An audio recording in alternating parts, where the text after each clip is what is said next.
Hi, Chloe. I'm going to address you directly as I think it's reasonable to assume that you're going to be my only leisure viewing audience. Anyone else I've pressured to be here, but I am also pressuring you to be here, so please don't leave me. I wanted to make this video because you and I connect over our trash Christian conservative media that we were forced to consume that is honestly often pretty funny because of how bad it is, and the small budgets and weak plots for the sake of teaching an equally weak moral lesson make for a really delightful viewing experience outside of the horrible blue glow of your women's Bible study classroom. But I think that this one's new for you because my father introduced me to this book when I was a child. So I think one of the important things to understand about my dad is that he has always loved sci-fi and fantasy. And that didn't really go away when he joined the church. Instead, he kind of found a way to bring it into his belief system. Instead, sci-fi and fantasy are real life now. The war was real, God was on our side, and we could all slay demons if we prayed hard enough. This book is billed as Christian fiction, mystery, and horror, but you and I both knew people that felt that the story may have been fiction, but the circumstances were very much our literal present tense lives. My dad listened to this book on long road trips across the country to the revivals and conferences that were many of our summer vacations.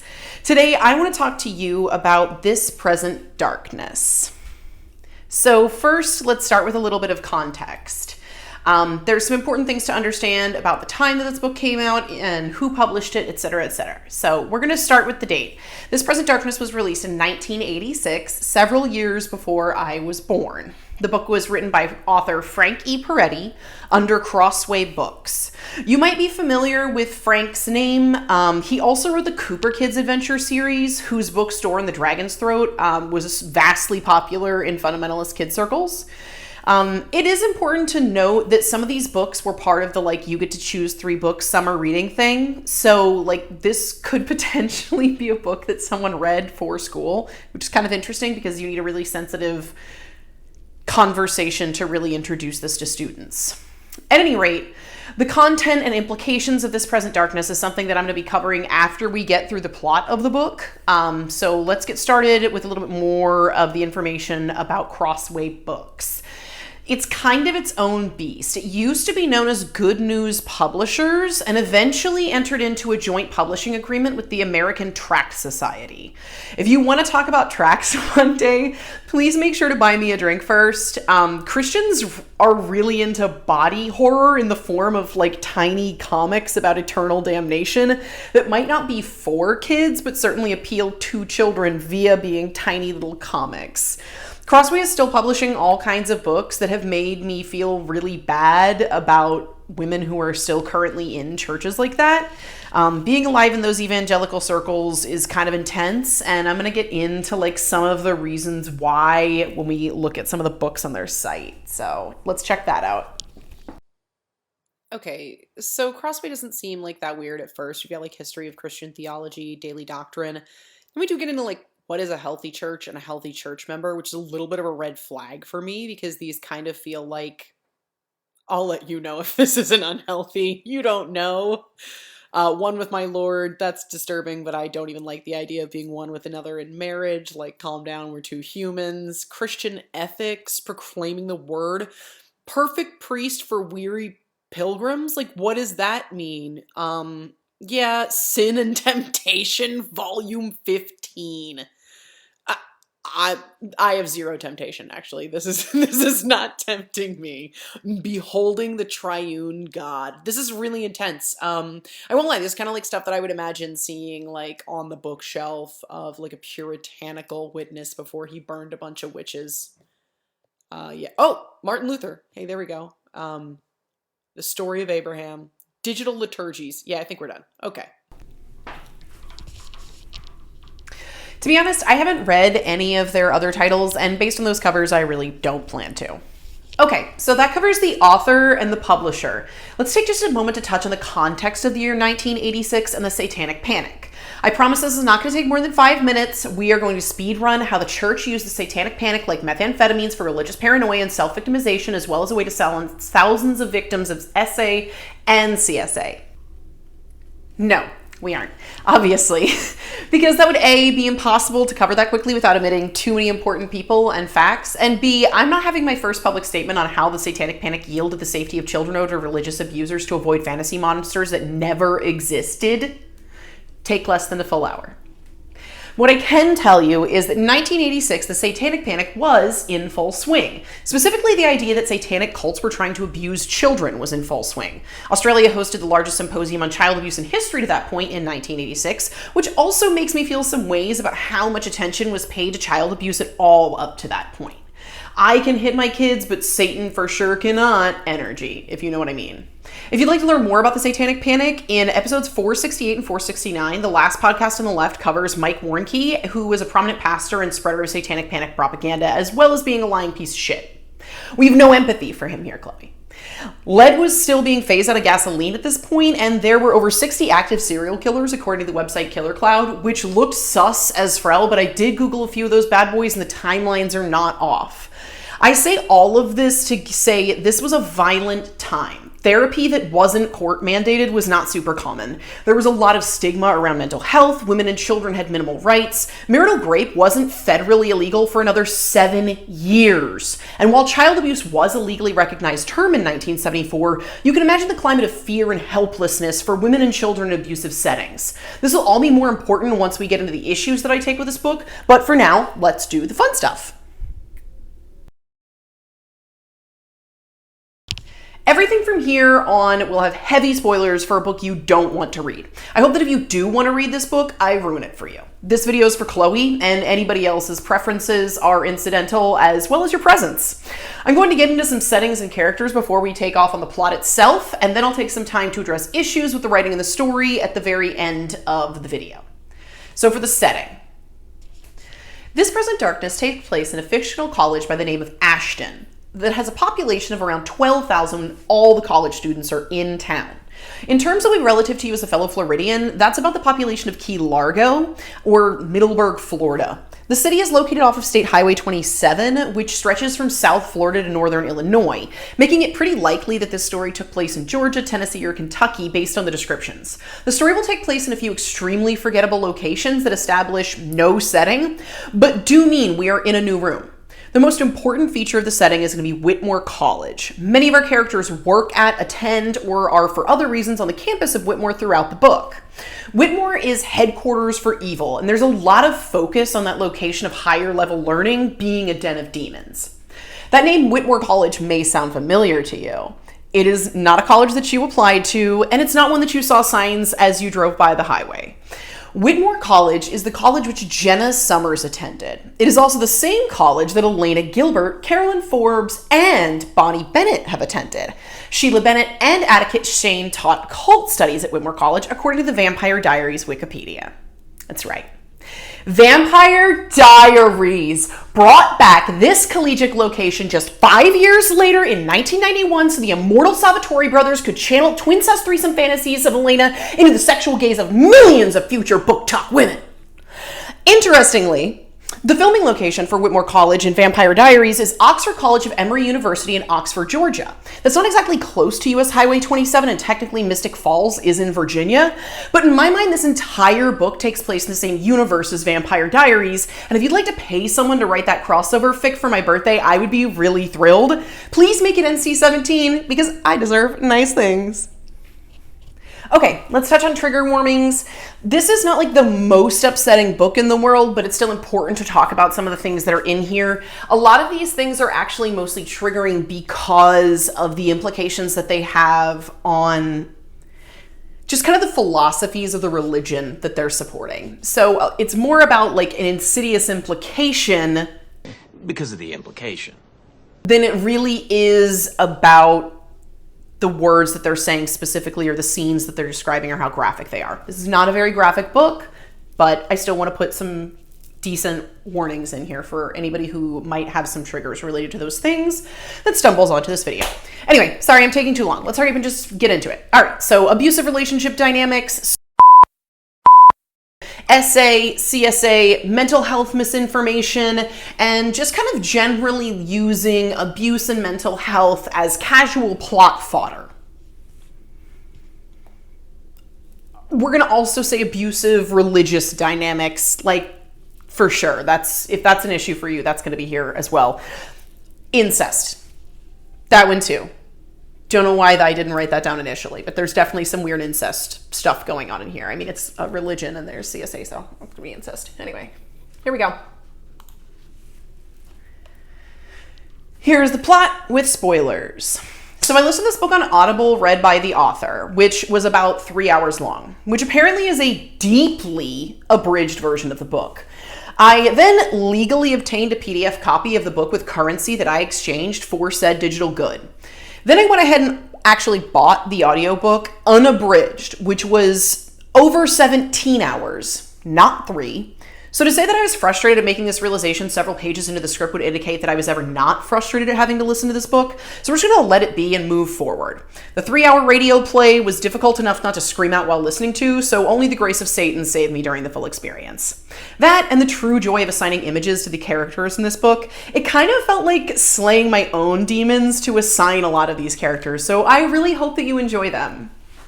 I do want to give credit to the shorter audio edition for being a decent radio play version of the book. If you want a quick version of the story to get more into it without committing to a nearly 20 hours of bullshit, I would definitely check it out. The sound engineering is a little bit excessive, but Frank read it himself and I promise to do my best to clip or maybe imitate some of his voices for the characters that I feel need to be shared. Frank is also not the very best action scene author, so at times the distractingly loud musical score is more exciting than the physical war between heaven and hell being narrated. Just as a quick heads up. All right, let's get started. I'm physically incapable of not touching my hair, so it's up now. So we open with an admiring description of angels in plain clothes meeting up at a town carnival, and Frank really finds angels hot. They were tall, at least 7 feet, strongly built, perfectly proportioned. One was dark-haired and sharp-featured, and the other was blonde and powerful. These are sexier descriptions than any human will get. These super hot guys silently just walk up to a woman with a camera and tell her to get a better shot of the carnival that they're at from another booth. These dudes are angels, so she just listens to them and does not mind strangers touching her. The woman is Bernice Kruger, and she's a feisty reporter who is described as very young and very pretty. So I'm going to use Tina Belcher to represent her. This is Tina's little shell tape, because Tina would like that, I think.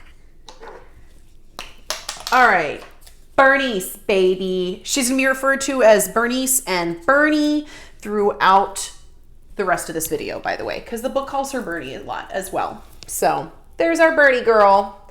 Hopefully I don't get glue on my wall. Okay. Yay, I'm happy she's there. I also honestly really like Bernie as a character. So in the book, she's treated as a thinking human that moves the plot on her own and even has her own side story, and I'm very into that. She's still a supporting character to a highly questionable male protagonist, but she does hold her own at times. So she and Tina have the same vibes in my mind. Plus, I feel like if Hot Angels told Tina Belcher to go somewhere, she'd just be like, oh, okay, into it, like Bernice does. And I'm upset that Bernie is described as very young, despite being a fully grown adult. So yeah, let's make her a child. She's a child. Ashton is having a multi-day town festival that the college kids usually participate in before they leave for the summer, and today is the last day of the festival. The festival is staffed by enterprising migrants. And Frank describes this sweet little college town engaging in this festival as the festivities, the street disco, the carnival rides, the nickel movies, and whatever else could be had, over or under the table for kicks. It was a wild time, a chance to get drunk, pregnant, beat up, ripped off, and sick, all in the same night. So we know that Frank is a good time generally. He later goes on to describe that despite this being barely over 10,000 people in the entire city, the police did have their hands full, but each rowdy, vandal, drunk, or hooker in cuffs only meant a dozen more still loose and roaming about the town. The festival, reaching a crescendo now on its last night, was like a terrible storm that couldn't be stopped. How many hookers and cuffs per capita does this city have? The United States on average has 31 prostitutes per 10,000 individuals. That's Wikipedia's phrasing, not mine, by the way. But in this city, that's like, what, 33 sex workers total max? I need the Ashton police to get their shit together. The hot angels keep walking after they tell Bernice where to go, and we'll come back to our girl later. Right now, it's time to see one of the only other locations in the book. And that's Ashton Community Church. The church is an adorable little white chapel on a hill. Literally. That's enough describing locations for Frank. Back to men. Hi, Chloe. It's been like a week, so I apologize for the outfit change. I also have a new mic now, so I apologize for the sudden sound change. Our two angelic hotties with bodies see a demon that tries to get into the church, but God, so it can't get in. They vaporize the creature and then they go inside. At this point, the two angels just kind of discuss that they think that the town may be under spiritual attack that is growing. Frank doesn't give away these two goodies' names for a while, but there are a lot of characters coming, so I'm going to go ahead and introduce them now. Our previously mentioned hulking Aryan is Tao. I find him kind of irritating and overly confident, so I'm going to use a German World War II propaganda poster to represent him.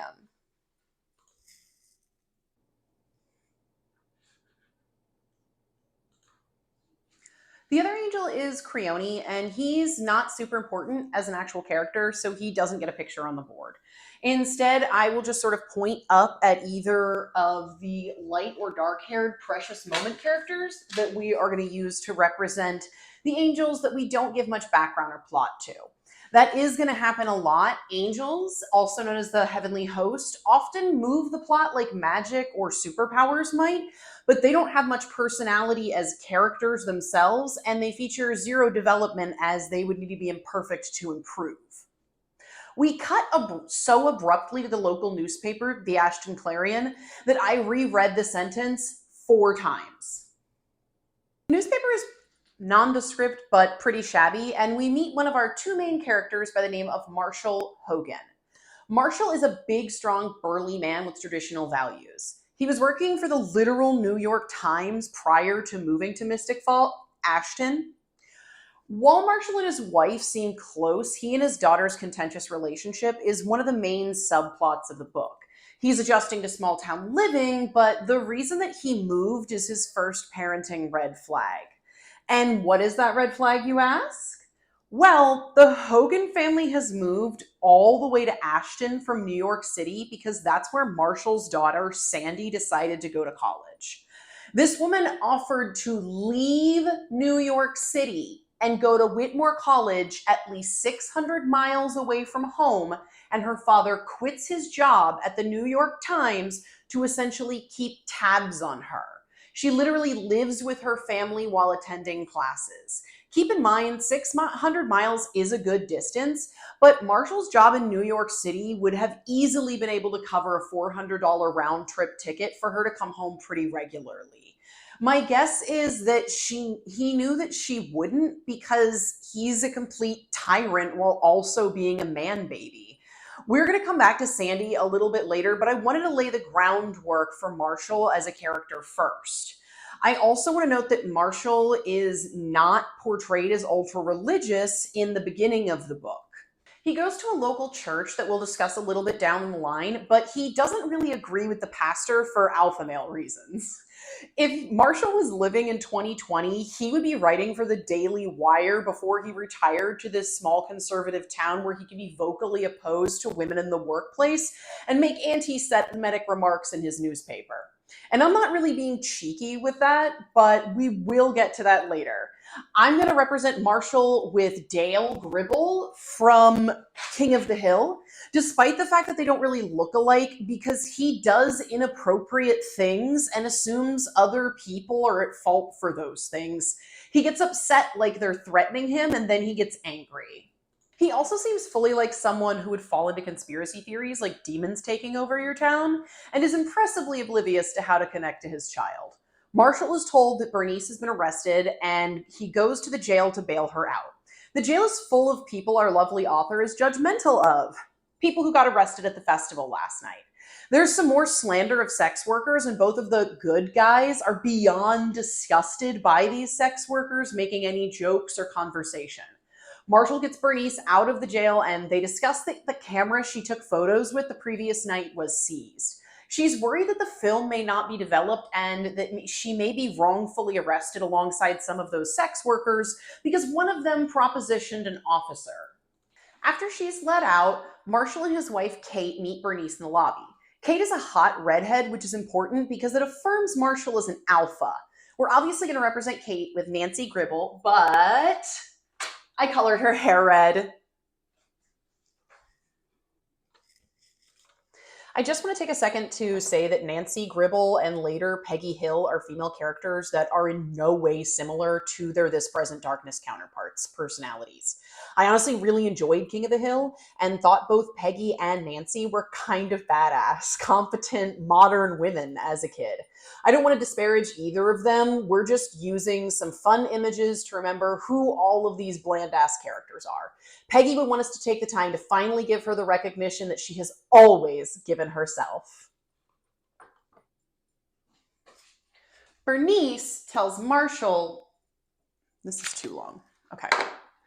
Bernice tells Marshall that she took a picture of that beta pastor from Marshall's church, the chief of police, a hot blonde lady, a pudgy guy, and what she describes as, and this is a quote, a ghostly looking black-haired shrew in sunglasses. Hey, scary beyond all reason. Sunglasses at night. High crimes of fashion have been committed in Bernie's mind, it seems. All right, I know all of that was riveting, and didn't it all somehow make a conspiracy and false arrest kind of boring and mostly about how bad sex work is? But now it's time to meet our second main character officially. I would honestly say that Hank Bush is the strongest main character as he ends up being our spiritual tank for the book. Also, his name is Hank Bush, like Hank Hill, but Hank Bush. So he's obviously going to be represented by Hank Hill. Hank is the new pastor of the Ashton Community Church, not to be confused with the liberal as hell Ashton United Christian Church, where the Hogans currently attend and where that beta-ass pastor Marshall doesn't vibe with leads.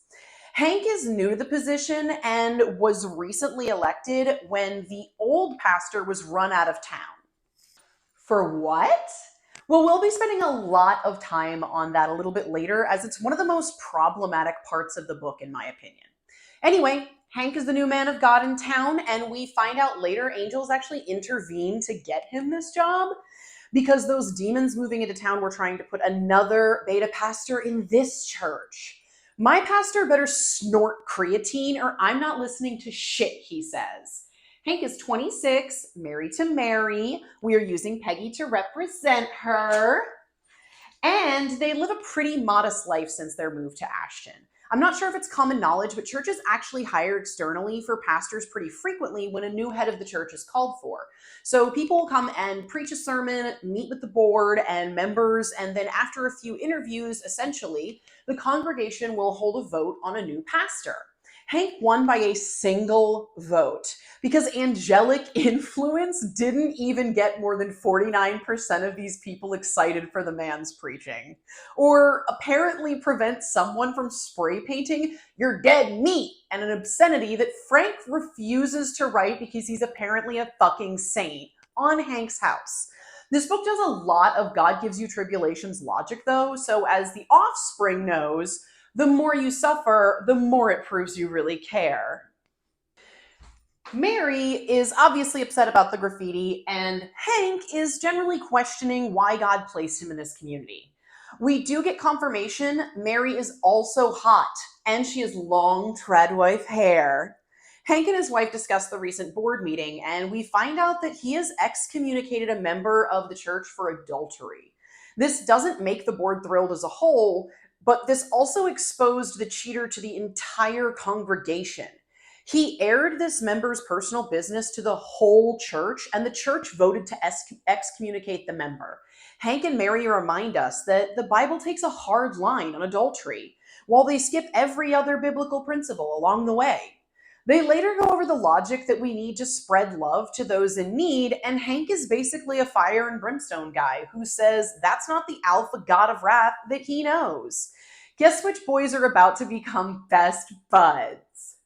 We cut back to Marshall, and he is at the police station meeting with the chief of police, Alf Brummel. We're going to represent Alf with a young Henry Zabrowski.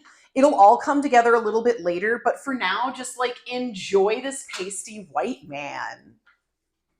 Marshall and Alf talk about why Bernie was arrested, and Alf apologizes and gives Marshall a refund for bail, which was literally $25, or $70.75 in 2024. After this, Marshall notices that Alf's office is pretty nice, and he's immediately suspicious of him. Marshall accuses Alf of being at the carnival, which Alf denies. He tells Marshall that Bernie is actually also pretty new to town, and she's here investigating the self-ending of her sister Patty. Alf uses cool mind tricks with the assist of some nameless demonic forces to confuse Marshall and make him less angry, so he can very heavily push for Marshall to chill the F out, as the last editor who did the same thing Marshall's doing now didn't fare too well with being nosy. Due to the demonic influence, he's feeling lethargic and lets go of the conversation despite Thinly Guy's threats. Once Marshall leaves, Alf gives Hank a call and asks him to ease up on the cheater. This is when the Christian love being overridden by Brimstone, God as the keeper of hell, comes up, and Hank pulls a hard line on condemning this dude. At one point he says, "I want to save souls. I want to convict sinners." And this idea is going to come up later when we get into things I take umbrage with, but clarify in your mind now that saving souls is equally important to convicting sinners in this version of Christian fundamentalism. These people have it hard for punishing the wicked. During this conversation, Hank asks Alf if he's ever done counseling, which why would he? He's the frelling chief of police, not a therapist. This brings up another ethical issue for me. Many times pastors and deacons with no non-religiously based education will counsel their churchgoers. I made a note here to remind myself that I want to bring up later, and it just says, "Bring up the brain demons," so I will. In the church I grew up in, it was a common belief that mental health issues were actually demons possessing you and influencing your thoughts and ideas. Because these issues aren't based in medical science and they don't require doctors or even licensed therapists, you just tell your pastor all your trauma and deepest secrets, and in many cases, he encourages you to heal by forgiving your abusers as Christ would. I want to make my stance on this clear right now. Abusers convince us that there is freedom and forgiveness so they can continue to freely abuse us, fully forgiven. You do not need to forgive the people who have mistreated you. There are not demons attacking you. Mental health is serious and backed by rigorous scientific testing. Lastly, these playtime versions of therapy leave church members in a place where they've often confessed sins and guilts and abuses that they don't want others to know about. This is an obvious power dynamic, as your religious guide is also your moral superior, is also your life coach, who also knows all of your deepest secrets and has a direct impact on your social standing. Stepping away from Christian fundamentalism, there are plenty of examples within the Catholic and Mormon churches of the same issues with counseling from an unlicensed religious representative. See an actual licensed mental health practitioner. The interaction with Alf has left Marshall a bit out of sorts, but his next stop is picking up his daughter from college. It seems like the daughter doesn't drive, so I'm adding another point to the parenting red flags, given that they are already being weird about her independence. This next scene really characterizes Marshall for me and solidifies the Dale-ness in my mind. Sandy is going to be represented by live action Ariel for a few reasons. Number one, she has red hair. And number two, her father regularly invalidates her feelings and screams at her. And finally, number three, because it'll make racists angry. And I'm going to guess the majority of my views outside of you, sweet Chloe, perfect, lovely Chloe, will be rage views. Let me know in the comments if you're really mad about live action Ariel. Marshall arrives on campus with only the building name to locate Sandy, but he manages to luck out and finds not only her building, but her class. While he may not outright say it, Marshall is very anti-education, and he is literally irritated by everything on campus. He decides the best move is to walk into a lecture and sit in on the last few minutes. It seems obvious to me that disrupting the last few minutes of a lecture is rude, but when the professor asks Marshall to leave, he is heated. Demons compel him to leave. somehow, but he is fully angry that someone asked him to leave a lecture hall well into class. Now is a good time to go ahead and introduce the professor. Remember the hot blonde that Bernie got the picture of at the carnival?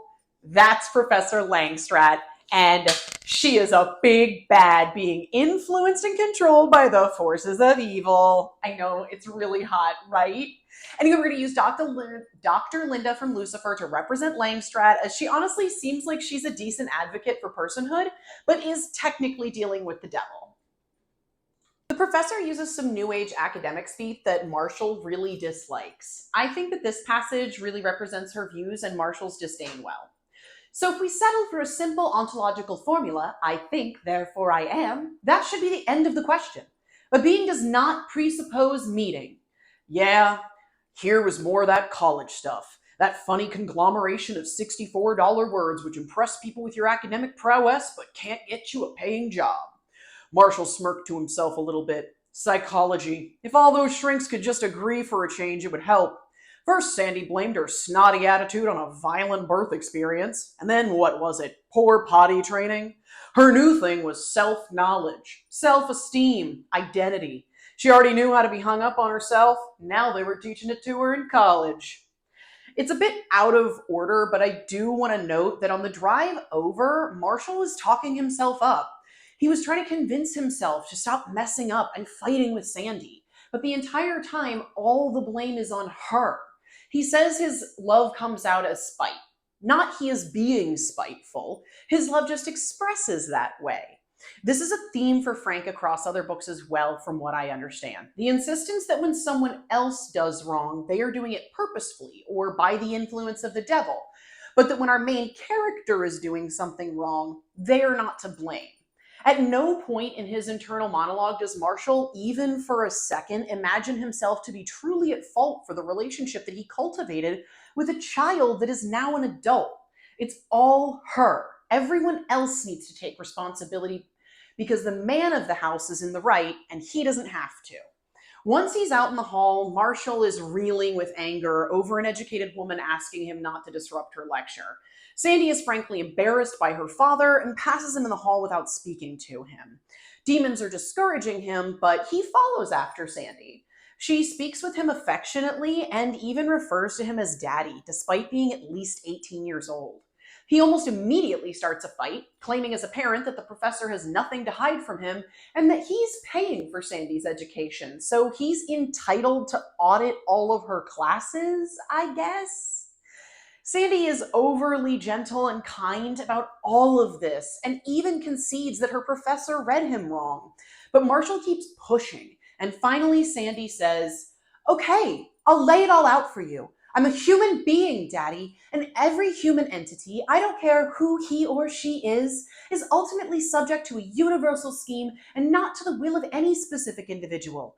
As for Professor Langstrat, if she doesn't want you present at her lecture, it's her prerogative to demand that you leave," which is sound logic and a reasonable boundary to assert to a parent as a college student. It's not even mean or rude or angry, honestly. Marshall hated it. Sandy continues, "As for me and what I am learning and what I'm becoming and where I'm going and what I wish, I say you have no right to infringe on my universe unless I personally grant you that right." And again, this is just a bid for an adult over 18 to have autonomy. This disgusts Marshall, frankly, and he asks Sandy if she learned that from her professor, like it's an unbelievable and dangerous just to want to have control over your own life. Sandy tells him, "You don't need to know." He replies, "I have a right to know." And she finishes the argument with, "You waived that right, Daddy, years ago."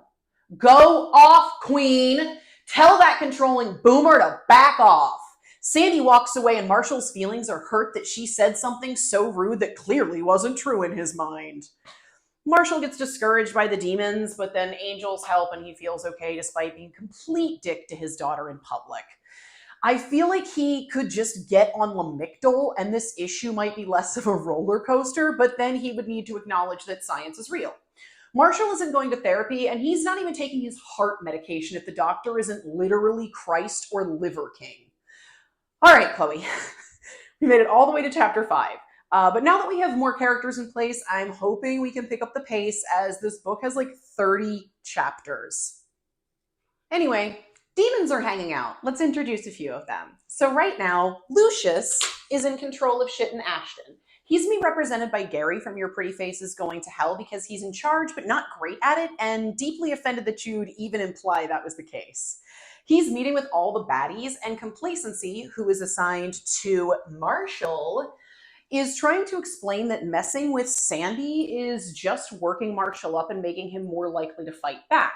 Complacency is the fussiest, whiniest baby in the book, and if I can get a clip of either audiobook version of his voice, I'll put it in here because they both delight me.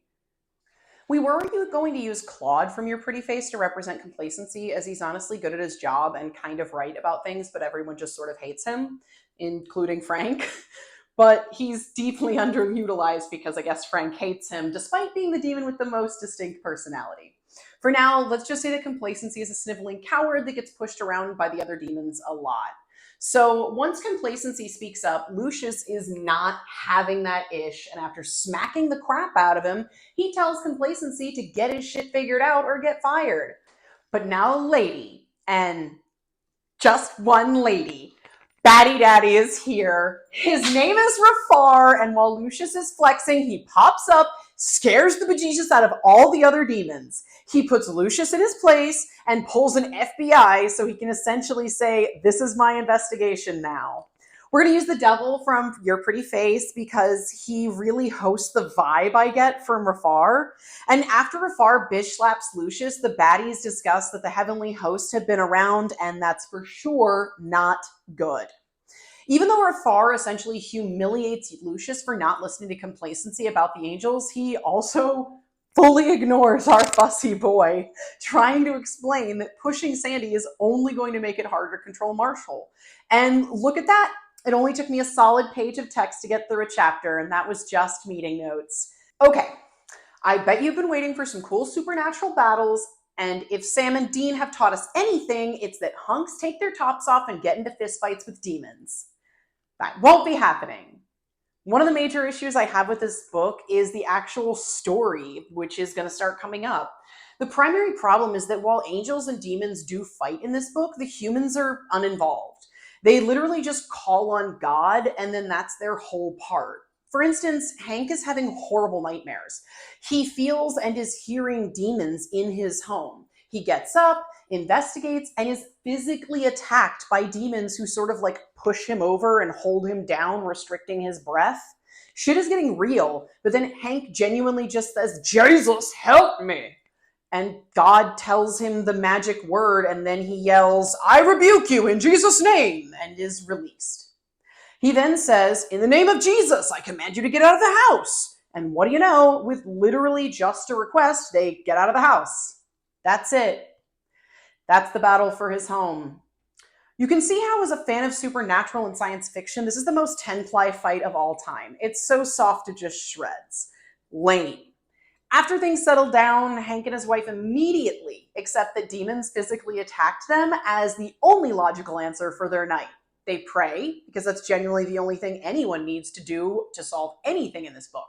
While Hank is going through that barely a trial, Marshall is also having bad dreams. He wakes up and starts stalking around the house. He realizes that the front door is cracked and that Sandy isn't in her room. So he gets extra paranoid and makes sure he has a bat.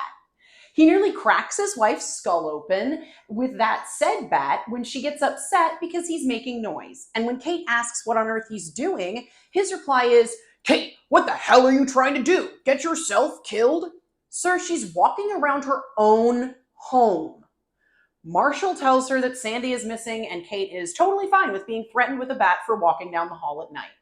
He ends up talking through what sounds exactly like a panic attack and admitting that he feels afraid. Kate offers to make the man-toddler some more milk because nothing soothes an alpha of God like hot dairy. Marshall and his wife discuss Sandy, and his wife blames Sandy for the strain in the relationship as soon as Marshall tries to take any accountability at all. I love to see a mom actively against her child. Kate suggests talking to their pastor for counsel, and Marshall tells her, Maybe Young's just a little too cush, you know? He's into all this family man stuff, discovering yourself, saving the whales. So the man whose family is falling apart does not want advice from the guy who's into the family of man. Okay. The man whose daughter is on a journey of self-discovery does not want advice from a man who cares about discovering yourself. And also, Frel the whales. You know what, Marshall? You've gone full Sigma. He becomes a werewolf and eats Hank. I wish. We have a lot more book and zero werewolf sexy scenes, sadly. Bernie calls, even though it's like 2 a.m., and tells Marshall that the film from the night of the festival was destroyed and has fingerprints on it that she wants to try and trace. After the call, Marshall tells Kate that he will talk to Pastor Beta, Young, tomorrow. But he says it like a threat because alpha shit. Okay, I need to add a content warning now. I'm going to put up the playtimes to skip this if you want, because this next chapter is going to discuss something. I don't even know how to explain how insidious this is when you take in the context of fundamentalist religion and CSA. What's coming next is going to be the use of CSA as a way for demons to make men of God look bad. This is going to be handled in a really gross way, and it happens repeatedly in old Frelface Frank's work. He often uses allegations of CSA as an attack from the enemy with no grounding in reality. There's going to be a whole conversation confirming this coming up, and if you were personally affected by abuse within the church, it may be a good idea to skip this. You won't miss anything by skipping to that playtime. I'll give you a TLDR that is less upsetting than this content warning. Okay, we are starting in 5, 4, 3, 2, 1. Hank wakes up the next morning and his wife is doing trad shit, like literally baking bread. He decides to call the old pastor of Aston Community Church, who was chased out of town. This happened due to accusations of him forcing himself on a 14-year-old girl. To clarify, the entire community thinks he did this. Apparently the family chose not to press charges, which frow them. Sometimes the process of attempting to seek justice is actually more emotionally traumatizing than the actual assault, though, so maybe it was the daughter's choice, or would have been, if Frank didn't make this a false accusation fueled by the influence of demons. The previous pastor is named James Farrell, and I am representing him with the image of a real-life demon, Bob Gray. Bob was from that religious school we went to, if you recall, Chloe. While he was an awful man that hurt many children while under the ministry, he was protected and harbored by the church. He's only going to be on the board for this scene, and then I have a poop emoji to put over him so he doesn't haunt us. James explains to Hank that he also was a hardline conservative and was chased out of the church by false accusations. He laments that he lost his job, his congregation, his home, and almost lost his marriage. That's right. This man is presumed to have assaulted a young teen by the entire town, and his wife stayed. Love women supporting an evil bog monster instead of women. But according to the hardline doctrine of the Bible, women should submit to their husbands, and it seems that that includes when children accuse them of the worst thing you can do to a child.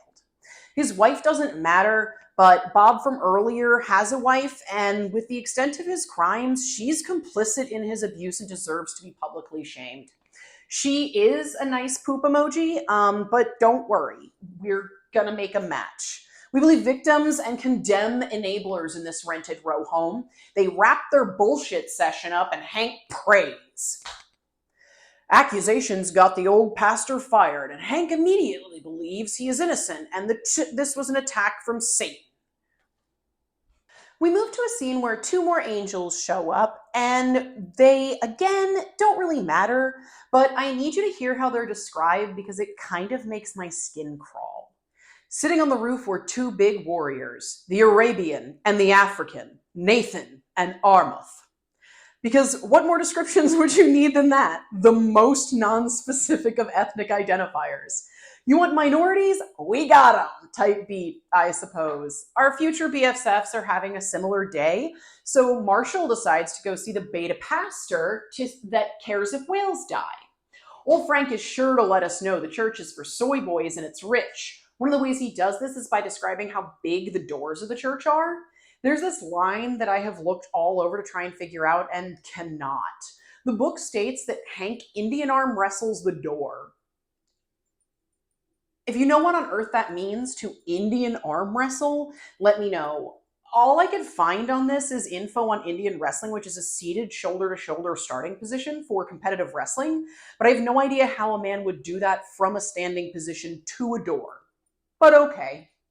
The conversation goes as poorly as you can predict. Pastor Young generally tries to talk to Marshall about Sandy, asking, "Do you think she's happy?"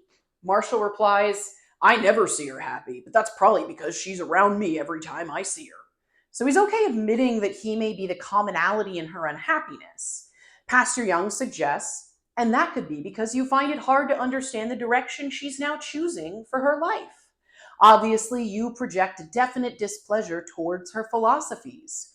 Marshall is immediately defensive at this point and shifts all responsibility back onto Sandy and her college professor out of nowhere, asserting, "Yeah, and toward that professor lady who dumps all those philosophies on her. You ever met that, what's her name? Professor Langstrat out at the college?"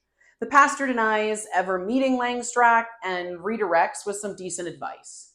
"Marshall, it sounds like she's just exploring, just trying to find out about the world, about the universe she lives in. Don't you remember growing up? So many things just weren't true until you could prove them for yourself. That's probably the way it feels right now with Sandy. She's a very bright girl. I'm sure she just needs to explore, to find herself." He goes on to say, "Marshall, I'm sure she would feel much more free to call you if she could find understanding hearts at home. It's not for us to determine what another person must do with himself or think about his place in the cosmos. Each person must find his own way, his own truth. If we're ever going to get along like any kind of civilized family on this earth, we're going to have to learn to respect the other man's right to his own views."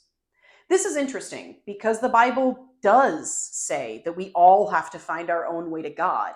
You cannot save someone else. They must come to salvation. And you cannot come to it by good works, but by salvation alone, as the Bible literally states. This means that it's a personal decision that others may influence, but ultimately God wants to be up to the individual. Supposedly, God would know your heart, and salvation cannot be truly forced by another, unless you're Marshall Hogan. And then you can wolf howl your daughter into heaven, I'm sure. Pastor Young denies being at the festival again and denies knowing Langstrat. And Marshall leaves as pissed off as he always is. He's a delight. Speaking of the hot-ass professor, we get to spend a little time with her scheming ass. She's hanging out with Brummel, being her witchy self, and she accuses him of talking shit behind her back to Pastor Young. This is meant to be an example of her having a lot of power and influence due to demonic forces. But to me, it mostly comes off like she's just a confident woman with good connections. She switches to using the royal we and makes some heavy implications that she's part of a group mind. She and Brummel kiss at this point, but it's kind of unclear if they're actually doing the nasty. Later, they arrive somewhere in robes in the middle of the night, and it seems to be confirmed that they are romantically and intimately involved. The most important thing here is that we find out that Langstrat has files on Hank and Marshall and their families. And she's studying them. Spooky, right? She really is the queen. So, do you remember when Hank's wife was baking bread? It was before this scene, but it says Tuesday, and I don't have the energy to go back and see what day we were on. Did all of this happen Sunday to Tuesday of 1 week? Is this book going to be 7 days long? I'm tired, and the characters have to be tired.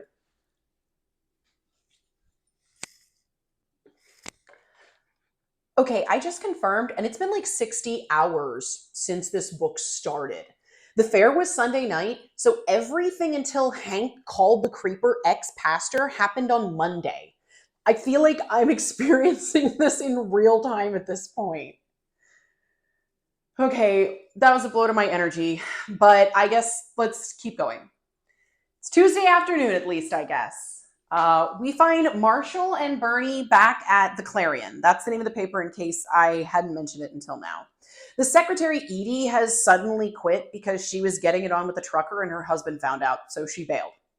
Bernie found out that Alf Brummel has been meeting with Professor Langstrat every Tuesday for several hours. The pair start stringing things together with the group Bernie photographed at the fair and decide that Pastor Young, Alf Brummel, the chief of police, and Langstrat are all linked.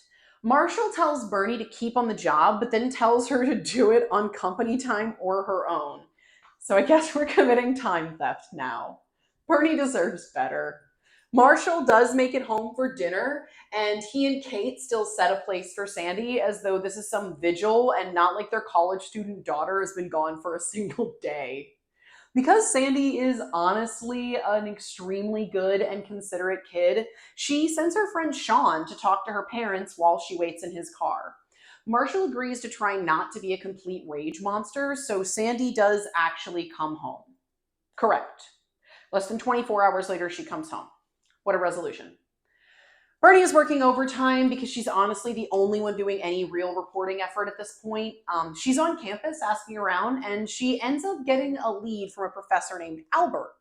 She gets the tea on Langstrat and just kind of being a spacey chick who has a lot of private meetings with influential people in Ashton. He gives Bernie several names, one of whom is the old editor of the Clarion, Ted Harmel, along with already sus Pastor Young. Thanks Satan, we fast forward to Friday. Unfortunately, it's for the most part a pointless side plot in the book that exists primarily to sexually shame women and yet again create a situation of false accusations down the road that we jump to Friday 4. Hank is counseling a young woman who is hot. She's been hearing what we interpret to be demons lately and is struggling. At a very emotional part of the meeting, she pleads with Hank and asks if he believes her and reaches out to touch his hand. This is all the confirmation that Hank needs that this woman is here to tempt him, and he proceeds to act weird as hell about her. Like, considers asking her to take the back door when she leaves so a woman like her is not seen at his home. Like, feels nervous anytime his wife isn't in the room. To be honest, if Frankie wasn't so insistent in his writing, I'd assume that Hank had a hard time controlling his thoughts and actions around pretty women. But thanks to Frank, we know it's all because she's a seductress with the demon of lust preying upon her. Yay! So I think that I forgot to mention that because he did the excommunication on the member committing adultery, the Ashton Community Church is actually having like a vote on whether or not they want to keep Hank around or dismiss him. Demons and angels are both coming in full force for this showdown. It's Friday night and more people show up for this vote than show up most Sunday mornings. There is some banter between Lucius and a new angel, and Lucius like fully cuts him a few times. While there's no outright battle in the church, we do find out from this that the heavenly host isn't strong enough at this time to defeat the demons, and they need more prayers of the faithful to fuel their war machine. The new angel is Polynesian. So just as a recap, every single human is white, except for the enterprising minorities, but the angels are Aryan, Arabian, African, Polynesian, and Oriental. It's cool that all the diverse representation is in the form of heavenly hosts that don't actually live as humans in these demographics. My friend also pointed out to me that all of these diverse angels are subservient to the Aryan angel, who is the strongest, most righteous, and has the most direct connection to God.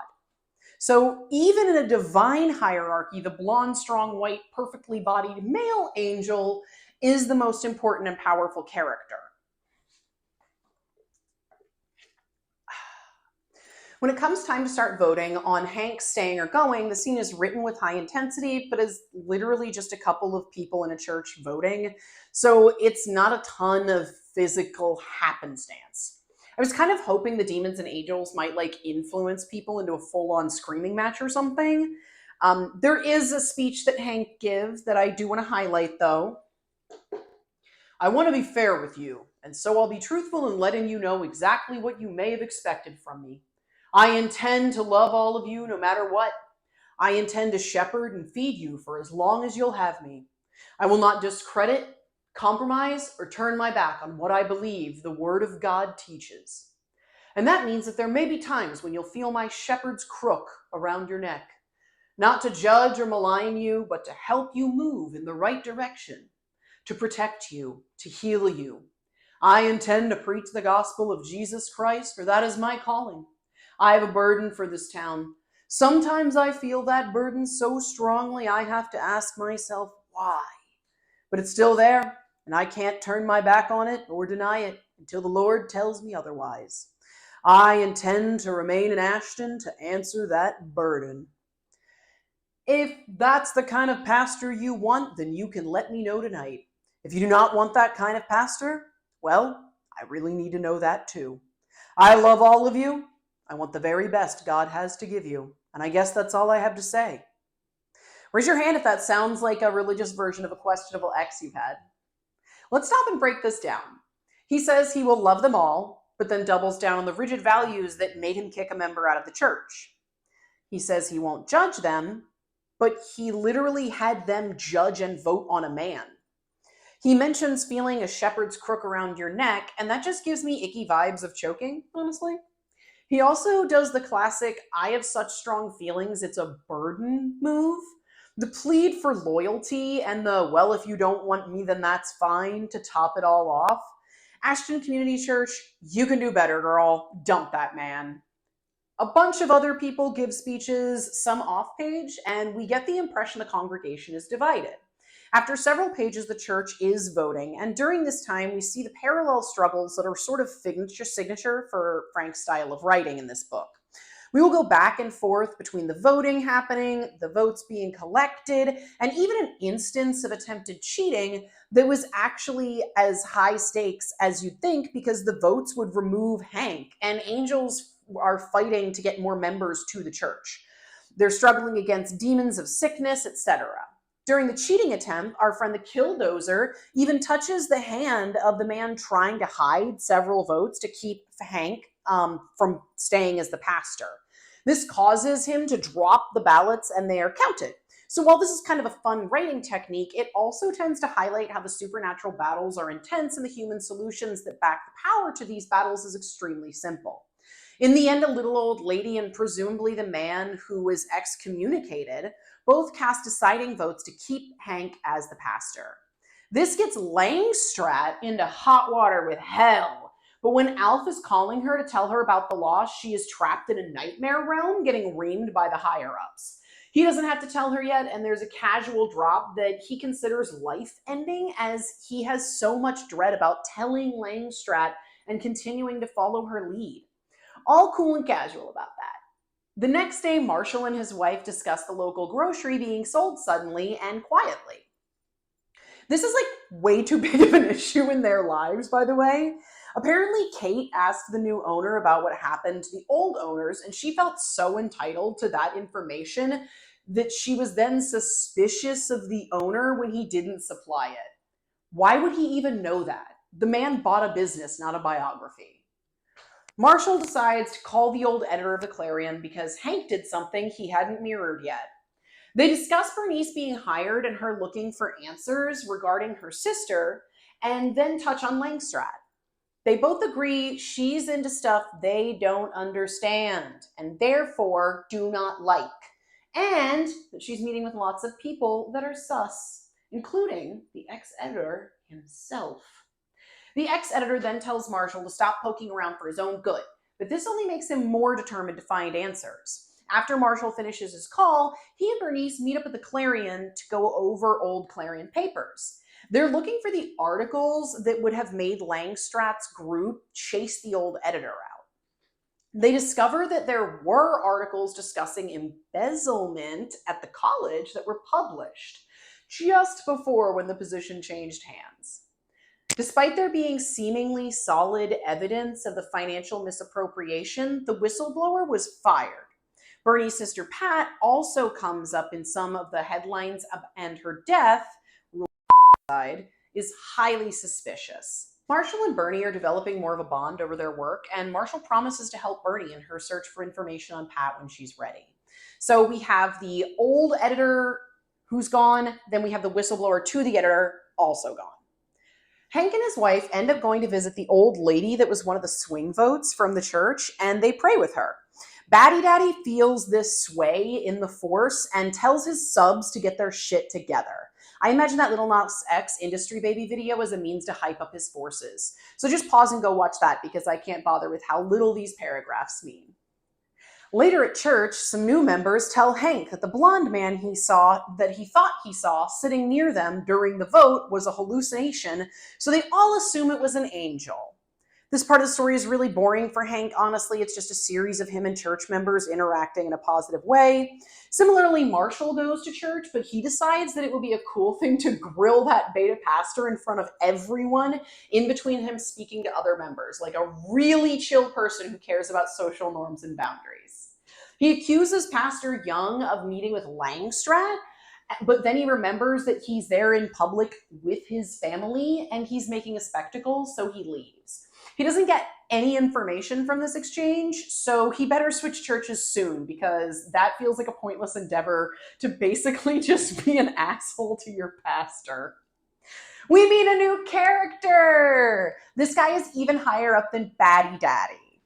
He is the strong man! And he's me Mac from It's Always Sunny because he looks scary but ultimately is beaten with ease. Perfect. The crew is all here now.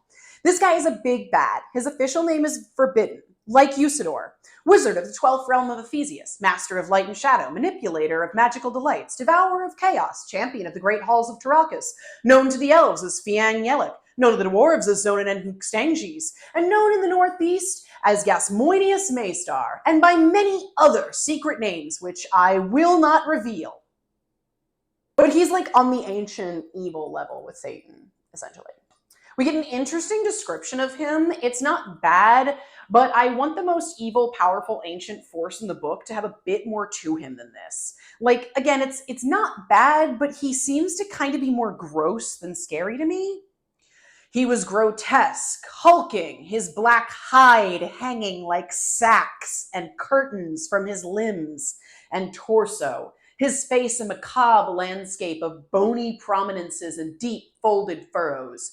His jewels flashed brilliantly from his neck, chest, arms. His big black wings draped his body like a royal robe that trailed along the floor. He threatens Rafar, and I wish that they would kiss, but they do not. Unfortunately, this is kind of all we hear from him directly for a bit. He's just hanging out and gathering power from evil vibes, like a satanic version of Santa from Elf. We're going to get a flash forward about a week. Not a ton has happened. Sandy is getting hypnotized by Langstrat with her new boyfriend, Sean, and Marshall called that professor that was spilling the goss on Langstrat to Bernice earlier. Mostly the time jump is to get to the next counseling appointment that Hank has with that hot lady, Carmen. This scene does a lot of jumping back and forth between Hank and his wife. Essentially, while Hank is counseling Carmen, his wife is trying to get home from the store. Her car breaks down and someone scary tries to get into her car and is like screaming at her. She gets away and an angel helps jumpstart her car when it breaks down. During this time, Carmen is being very complimentary of Hank and kind of awkwardly coming on to him. He asserts his boundaries and she mostly just seems mad or frustrated. When Mary suddenly makes it home, Hank all but runs to greet her at the door. Carmen lets out a weird-ass scream and then just leaves. The angels confirm that a demon of lust was with Carmen. Nothing for the plot has moved, nothing for character development outside of women make false claims of assault. Hank isn't tempted to cheat, and later there are some consequences to Carmen's actions, but they last about 24 hours. The consequences do end up leading to Marshall and Hank meeting, but I feel like that could have been completed innumerable ways, outside of another woman falsely accusing someone of assault. All this makes Carmen's character really hard to assign an image to.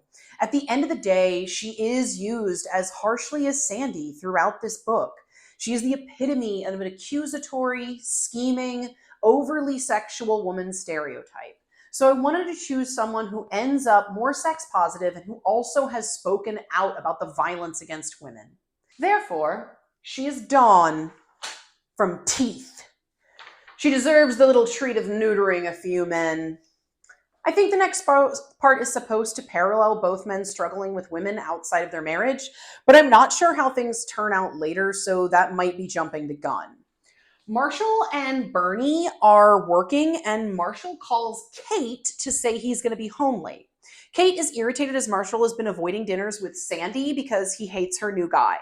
Mind you, this adult woman is studying in her parents' living room with a guy from college, and her dad is angry he can't literally control their thoughts and words.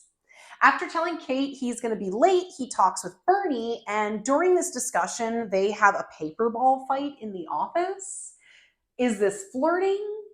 I'm honestly so confused by this very weird scene. It feels like a Jack Whalen clowning scene, and I should find it cute, but it's just super weird. We suddenly cut to Hank roaming around the city, driven by God to find souls to save. He ends up at a super seedy hangout. I'm going to describe it to you and tell me what you think the venue is.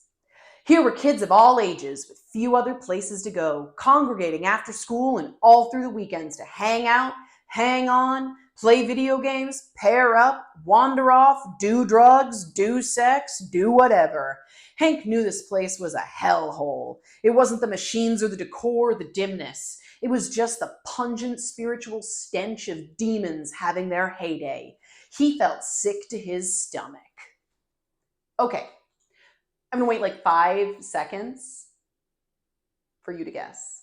To put it in the comments, maybe. I don't know. I don't care. Just, that feels like 5 seconds. Okay. All right, here's the big reveal. It's an arcade. Like a coin-operated arcade. A classic spot to find friends to shoot up with. Hank ends up running into the son of the couple that told him his hallucination was an angel. What luck. He prays for the young man and demons loosen their grip on him because, of course, he's possessed by demons. He ends up spending some time witnessing with him, and we close out chapter 15. In the next chapter, Bernice seems to have convinced Marshall to do more than make a phone call, so they're going to meet up with the whistleblower. He explains that the issues he found in the financial books at the college. It's a super weak version of how people imagine financial crime is committed. The college invests in funds that never produce a return, which is just a way to divert funds directly. This would be quickly picked up as colleges publish their annual report, which would show an extremely low return on investment, causing interested parties to intervene and in the current designation and alter the current designation of funds. After some discussion, the group comes to realize that nearly anyone who has opposed Langstrat since she started has been replaced at this point. The whistleblower also goes over how the professor's classes seemed to start as historic or cultural review, but became more of sincere religious pursuits pretty quickly. The whistleblower ends up agreeing to talk to the old editor of the Clarion to try and push him to give more information to Marshall than just to stay away. To close out the chapter, we see that the woman Hank was previously counseling, Carmen, has turned up to the Clarion seeking a position as the secretary to replace Edie, and she is basically immediately hired. Guess what? It's time for more new characters. And honestly, I don't hate these ones. We're about to meet Alexander Kasif and Susan Jacobson. Kasif is the leader of a world order that we're suddenly going to connect to Langstrat, and Susan is his sub-girlfriend who goes by maidservant. Our sweet boy Frank couldn't possibly be projecting a fantasy onto this relationship dynamic of a godlike man exerting dominance over a sweet, simple little lady. We're going to represent Susan with Maggie Gyllenhaal and Kasif with James Spader. If you know, you know. Despite Kasif being described as being a larger man, I think the dynamic here works regardless of the body types involved. The important thing to know about Kasif is that his weight makes him a morally bad person, and the strong man is like his assigned demonic force. Susan is also a friend, or was a friend and roommate of the late Pat Kruger, who is Bernice's sister that she is investigating the death of. And Susan is being looked after by the Heavenly Host as a sort of spy within the Universal Consciousness Society that Kasif runs. Look at these complex character relationships that we're developing. Yay! We meet Susan in an instance where she's making a copy of several pages of a book that Langstrat sent to Kasif. We don't know who she's making the copies for, but she then rewraps the book in its packaging and brings it to Kasif. Susan expresses anxiety over being back in the town she grew up in now that Kasif has moved them to Ashton. He has all the intimidation of an incel boyfriend, but those guys also kill you. So, of course, he's playing with a golden ceremonial dagger and drops the line, "Because, dear maidservant, I do not trust you. I love you. I am one in essence with you, but." He held the knife up to the level of his eye and peered down the edge of the blade at her, his eyes as sharply cutting as the knife. "I do not trust you. You are a woman given to many conflicting passions." She doubles down on her loyalty to him. We found out separately through Bernice and Marshall interviewing Susan's ex, Kevin Weed, that Susan ran into Weed at the carnival and asked him for his phone number. Kevin ends up explaining that she dumped him for Kasif, and he hasn't really heard from her outside of their run-in since then. Bernie asks Kevin to contact her if Susan reaches out and takes his info. Given that Bernice only ran into Kevin due to a chance encounter when she had car trouble for a single scene with Marshall, the Angels definitely get to take the credit for this chance encounter.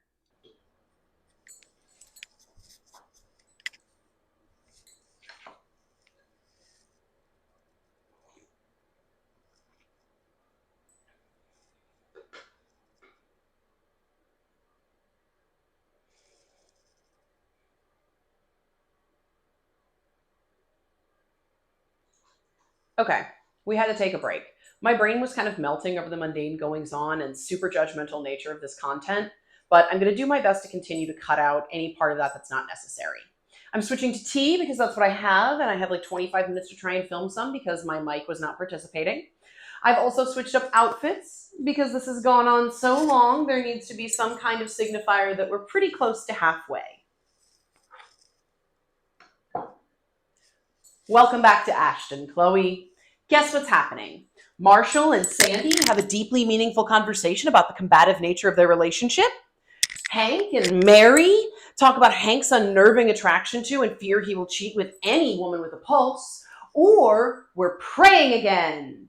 Well, those are all wrong. Hank is leading his Sunday service, so there's lots of other prayer adjacent activities and prayer.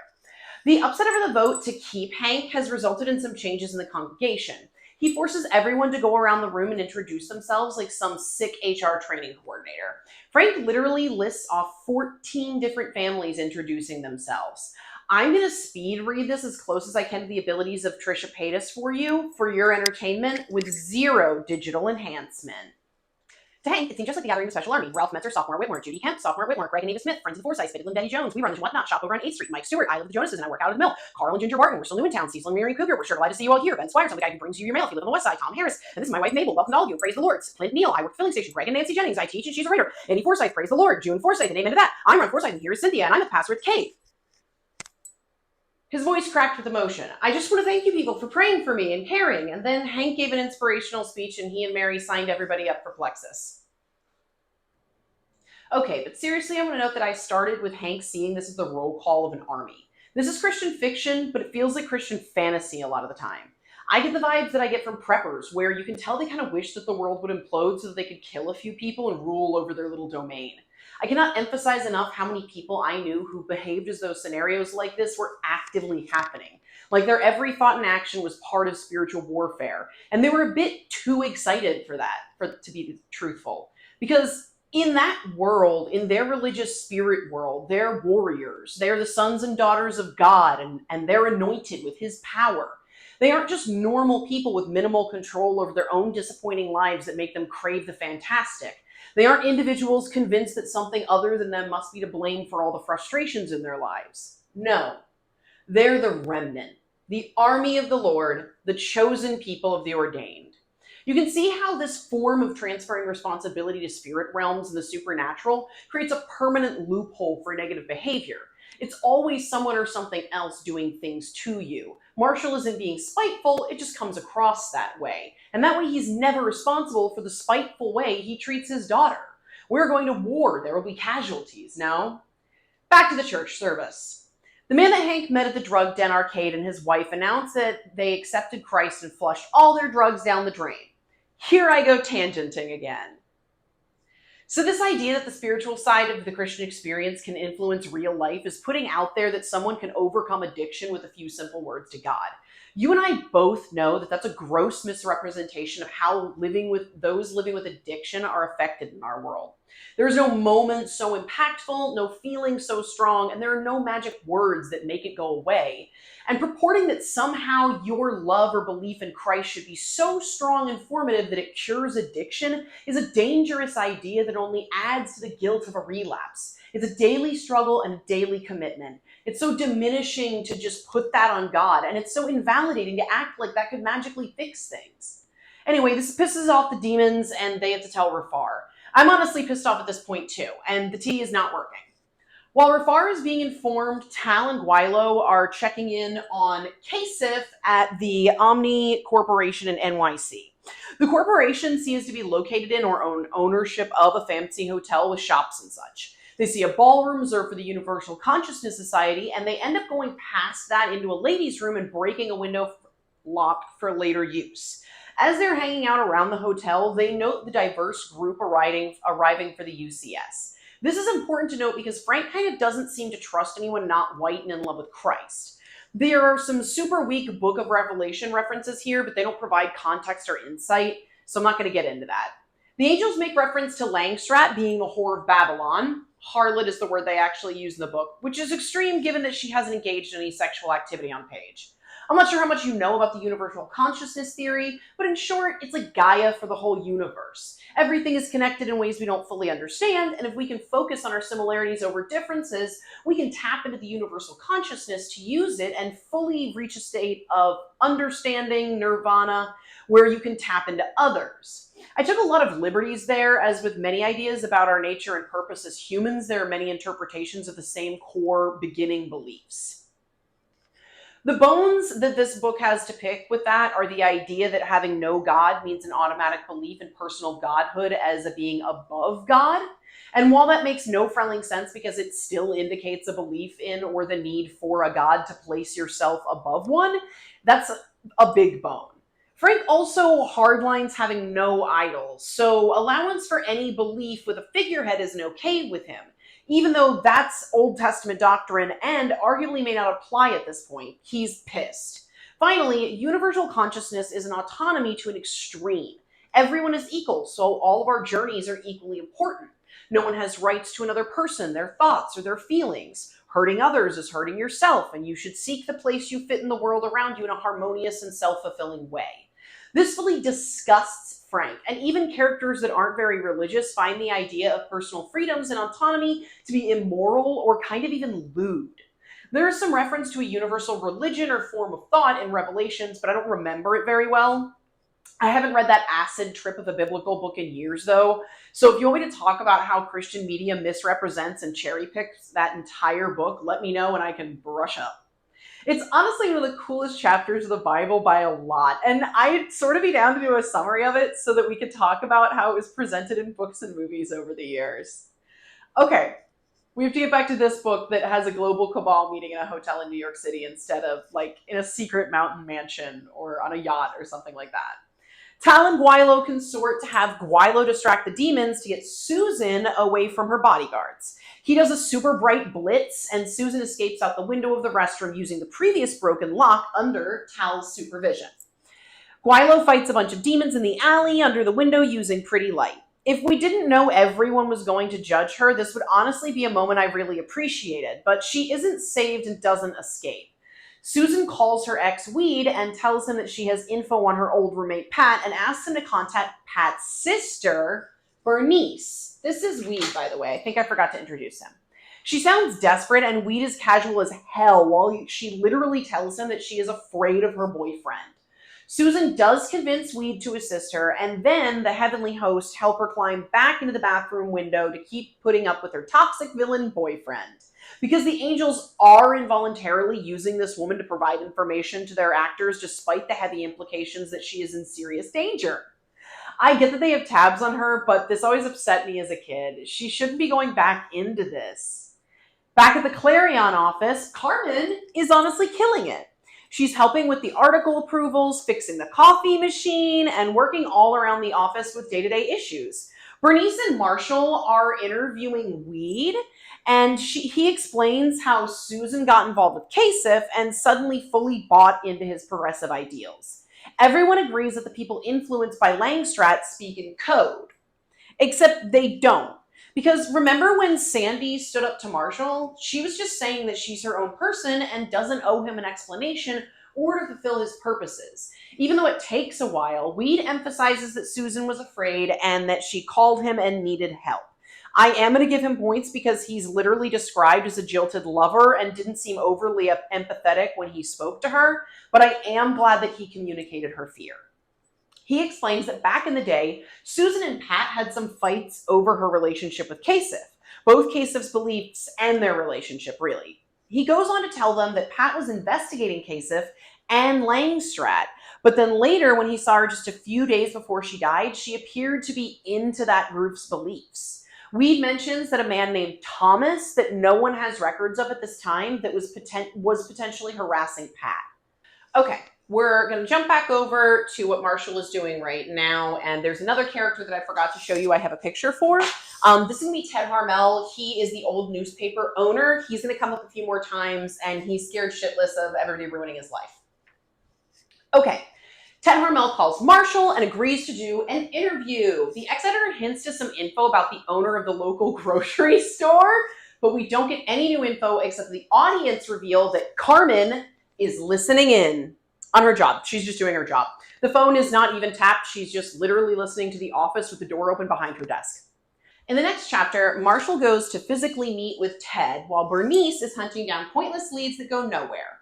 Courage represents Ted well because he's insanely anxious, but also kind of seems wishy-washy based on who's gassing him up.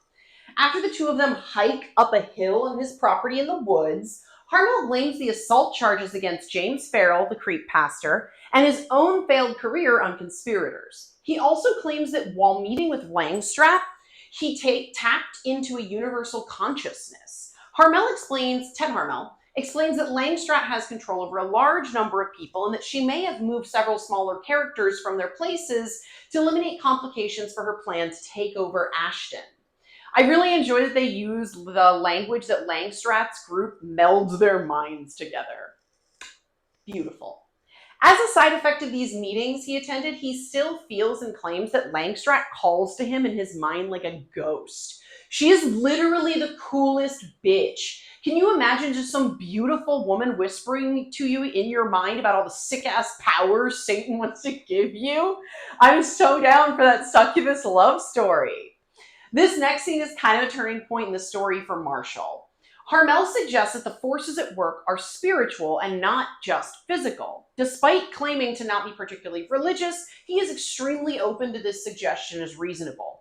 The willingness to believe in grandiose schemes is often a sign of paranoia, but not for Marshall, because he's about to engage in some spiritual warfare. He can finally put that spite to use. Harmel explains he did whatever Langstrat said, and that he would have shot himself if she said to do so. But somehow he's fully loyal to accounting practices, so he turned against her when that whistleblower brought up their misuse of college funds. He was ready to end his life, and some white-collar crime was too much for his sensibilities. Make this character motivation make sense. Please, between the conversation with Harmel and driving around to various local businesses that she is not assisted by, Bernice decides that there is a town-wide conspiracy of businesses. She's not wrong, but she doesn't actually have any evidence of that. No one is required to give their business records to a reporter who is sniffing around for a story. It just doesn't really hold water when you aren't informed of what's going on behind the scenes. At any rate, Marshall and Bernice independently conclude that there's something fishy going on with real estate being bought up in Ashton. Harmel gives Marshall an envelope with the documents that the whistleblower compiled, but without it being backed up by Kasif's books, it's not evidence. We need to take a moment to celebrate. This damn book has 42 chapters, and we're at 21. We open with crime, or at least dishonesty. Bernice lies about who she is and starts looking through a real estate agency's records. She finds out about that damn grocery market that everyone is obsessing over and discovers it's owned by Omnicorp. The woman who let Bernice in says she lied to cover for Bernie, but wants her to lie for her and not tell anyone that she was there. Bernice is literally a reporter. She has zero intention of keeping that promise. She's going to use the information that she gets, and it's inevitably going to lead to her getting assistance from the real estate agency. It's time to touch base with Hank, though, and he and his wife are at someone's house having a fellowship meeting with several churchgoers. The Angels are also there. Everyone gripes about the college and the town generally. They also say that there is a satanic activity in the high school, and a member admits to being possessed and being compelled to do drugs and other bad things. Another member believes their child to be possessed. They should probably all go home and end their entire family like that guy in Hawaii was going to do when he thought his family was possessed. They do the least expected thing and pray. Hank's part of the story right now is uneventful as hell.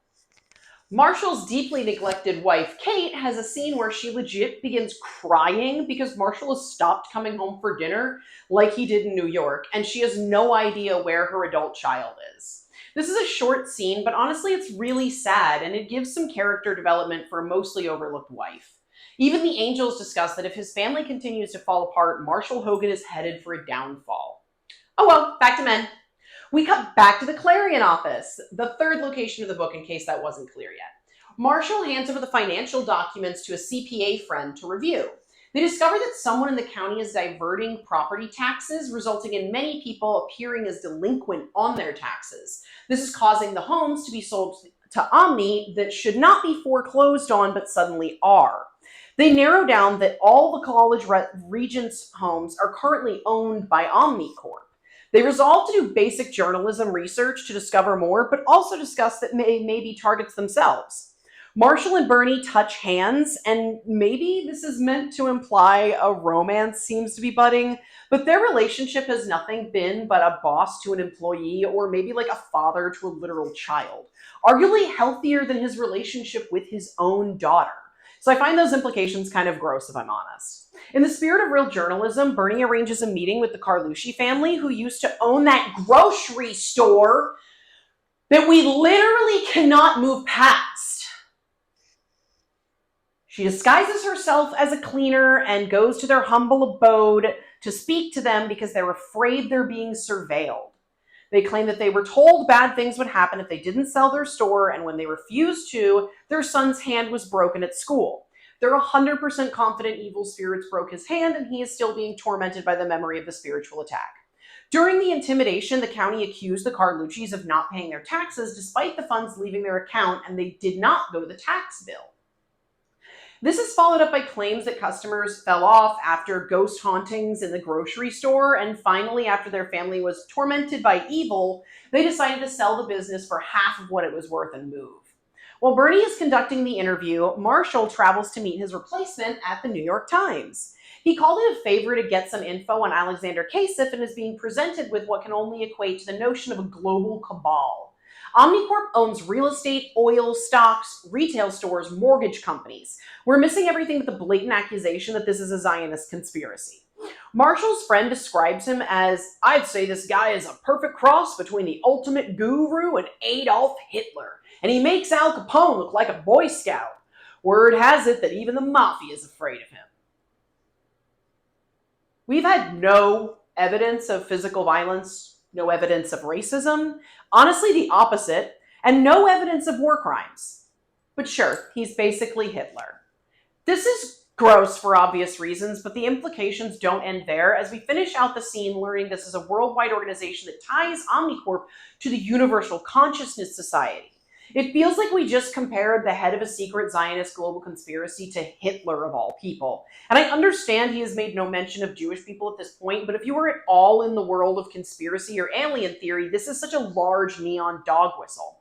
After all this drama, Marshall and Bernie lean into completely neglecting their personal lives and health to investigate Kasich and his crew. They call around to interview the current and prior college regents and unilaterally find the in-group has nothing to say and has heard of nothing fishy. But the out-group is nervous, victimized, and cautious of Langstrad. They move on to the ex-city council members, and as they hear of intimidated families, failed businesses, and divorces, we get the awesome line, "Alan Bates fell ill of cancer. So did my grandpa in his spine. He died in January." This feels way too casual for Cancer, but it's also from an author that I am fully confident believes in faith healing, so maybe that explains the nonchalant mention of a hostile takeover of a cell reproduction that in most cases is eventually the cause or co-contributor to death.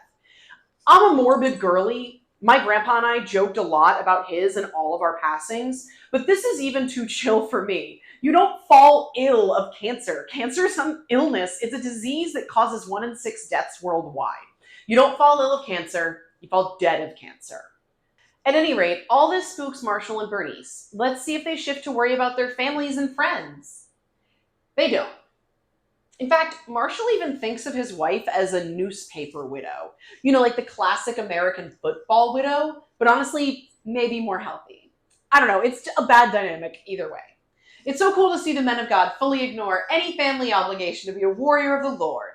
Marshall calls the chief of police's office, and his secretary is super accommodating before we find out how terrified of her surroundings she is. She asks if Marshall can provide her protection or at least a train ticket, and if she decides to leave, and he agrees. She reveals that Alf said in advance he didn't want to speak to Marshall, which honestly is reasonable. He and Bernice have been hounding over like 50% of the community, so it feels normal that the chief of police isn't granting a personal audience. She lets Marshall know that who has been talking to Alf, and they find out the police force is largely infiltrated. At the same time, Alf and Langstrat are meeting where they reveal that they have an inside man that is giving them information on what Marshall is up to. Alf is a little simp, so he fusses some, and Langstrat goes on a power trip about how much she enjoys a challenge. In my mind, she steps on his spheres after this, but that's not actually written in. I've never read a book with this many BDSM undertones and zero payoff. Things around the town slow down a bit. Everyone is just kind of doing their thing, except for, of course, the angels and demons that are doing all kinds of busybody bullshit at the same time. The angels discuss that the strong man is getting stronger. I know, wild. You'd never really guess that from what limited things we know about him, I'm sure. The angels decide to solve this in an equally creative way, and they encourage everyone to pray. Is this getting kind of tiring? That won't change. The peace is suddenly broken in the middle of the night when Marshall gets a call from Ted Harmel, the ex-editor of the Clarion. He's panicked, and he tells Marshall to come quickly. Kate objects to Marshall leaving, but literally no one gives a crap, and he abandons his terrified wife. When Marshall gets to Ted's place, things are trashed. He goes through the house through the open front door and ends up discovering Ted's body. The house has been ransacked, and it looks like there was clearly a struggle, but the placement of a weapon indicates that Ted has ended his own life with a gun. Marshall delightfully describes this as, he blew his brains out. This is messed up phrasing, but it also makes no sense. The door is open, the front window is shattered, there's clear evidence of a struggle, but we just still assume that the cause of death is just never corrected, by the way. Because of course, demons made him do it and ransacked the house. After Marshall finds the body, there's a supernatural battle for a little bit to keep Marshall safe from the self-eating demons. Obviously, the heavenly hosts win. Marshall calls the murderer anonymously and heads to check on the whistleblower that Ted had helped him establish rapport with. He also calls Bernice and tells her to check up on Weed. Gentle reminder, these are not cops. They're not police or detectives or even PIs. They're journalists at a small-town newspaper. Multiple suspicious have occurred, and Marshall and Bernice are going to separate places, but they're equally worried another suspicious plot is underfoot. This is irresponsibly dangerous and sort of asking for something bad to happen with no one around to assist. So of course, they both run into trouble simultaneously. Marshall goes to the whistleblower home, and he and his wife have disappeared. The place is in a disarray and has windows knocked out, which Marshall enters through. While he's carefully looking about, the cops show up and rightfully want to know what he is doing there. They also got a tip that he went to the home of the now-deceased Ted Harmel. Marshall is arrested and taken into custody. During this exchange, Marshall considers disassembling, that's a quote, 2 men. If anyone knows what godly act that might be, please comment below, because frankly, Chloe, if Marshall isn't wanting to remove the limbs and skulls of those men, I don't know what else he could mean. Bernice is actually having a worse time. She goes to Weed's apartment building, and it's like very nar-nar. We know that Frank hates poverty and anyone not Christian, so he talks shit on everything and assigns a lot of values that couldn't be known. For instance, there's a couple that can be heard fighting, but he describes them as a married couple. Like little stuff like that. He's just painting with his own creative brush to describe a place where sin happens instead of a place that is generally representative of the impoverished circumstances of the community in Ashton. That could be any two people fighting. Bernice doesn't find weed, but she does find his disheveled home. It looks like something went down, so she writes him a note and then she gets out of there. Unfortunately, a man in leather with pimples beats the ever-loving shit out of Bernice for absolutely no reason. He doesn't rob her, and he just leaves her to die in the stairwell. Marshall's problems are instantly solved by Alf Brummel calling on his behalf to the police that found him, who then set him free. Marshall doesn't want to be indebted to Alf, but he has no choice but to take favor so that he can drive home and get out of jail. Marshall goes to visit Bernice in the hospital, and we make a big point of clarifying that she has not been violated sexually. I'm not sure why it's so important to say this when we literally read the scene of her attack, but she wants Marshall to know that she has not been tainted. This pretty obviously is a shout out to purity culture and is honestly weird as forever to tell your boss. As they catch one another up on the events of the day, they realize that Carmen is the rat. Which feels like it was kind of revealed quickly for me, but okay. Marshall has to face the music with Alf at the police station, and Bernice is taken for x-rays. Equally convenient to Marshall's arrest fix, the pimpled leather-wearing caper flees the scene and is running the streets of Ashton. Some angels chase the demons attached to him into a mousetrap-style snare where they run into the angels protecting Hank, who luckily is out and strolling about with a parishioner in Ashton. Hank says, "In Jesus' name, be quiet." And then the demons leave the young man, and he is ready to confess and take blame for his actions. The fact that this is a provable violent crime against someone still alive to press charges brings up a question for me. If we're operating in a world where demons and angels and so many characters are aware of them, and there is so much proof for them, why are we still making this man be accountable for being possessed and harming someone against his own will? Why is the previous chapter's death being categorized as self-harm and not murder? Is this real or not? What is the in-between universe that we're operating in? The rules of these cryptids being real, but also the majority of the world not knowing, despite the physical effects of their interference, feels similar to the logic of the TV show Supernatural. It works for a campy show about chasing ghosts off with salt and stopping Lucifer from escaping his cage in hell while teaming up with vampires. But when it comes to accusations of CSA and SA and a violent person-to-person assault, it feels too loosely logic to be a real explanation for the rules of the universe. We're playing with fire, but the book is acting like we aren't. Okay, it's been a couple of hours. I went to City Hall to go watch some opera in the park, and then I grabbed some pizza, and then I grabbed some beers, and now I'm back here in a much more comfortable shirt. Oh shit, I'm not supposed to touch that. I've had a few beers. Okay, let's see how this goes. All of this might get thrown away. We'll see what happens. The next chapter opens with Marshall arriving at the police station. He comes in hot and gets angry that the old secretary doesn't work there. But didn't he agree to help her if she left? Didn't he help her get that train ticket? Did they just immediately fully abandon this woman in her hour of need? Despite his being visibly angry, the new secretary is actually calm and takes him back to meet with Alf Brummel. Women in this book have a level of patience for verbal abuse from the men that is beyond me. I know it was published a while ago, but still. Anyway, Marshall is greeted by several people instead of just Alf.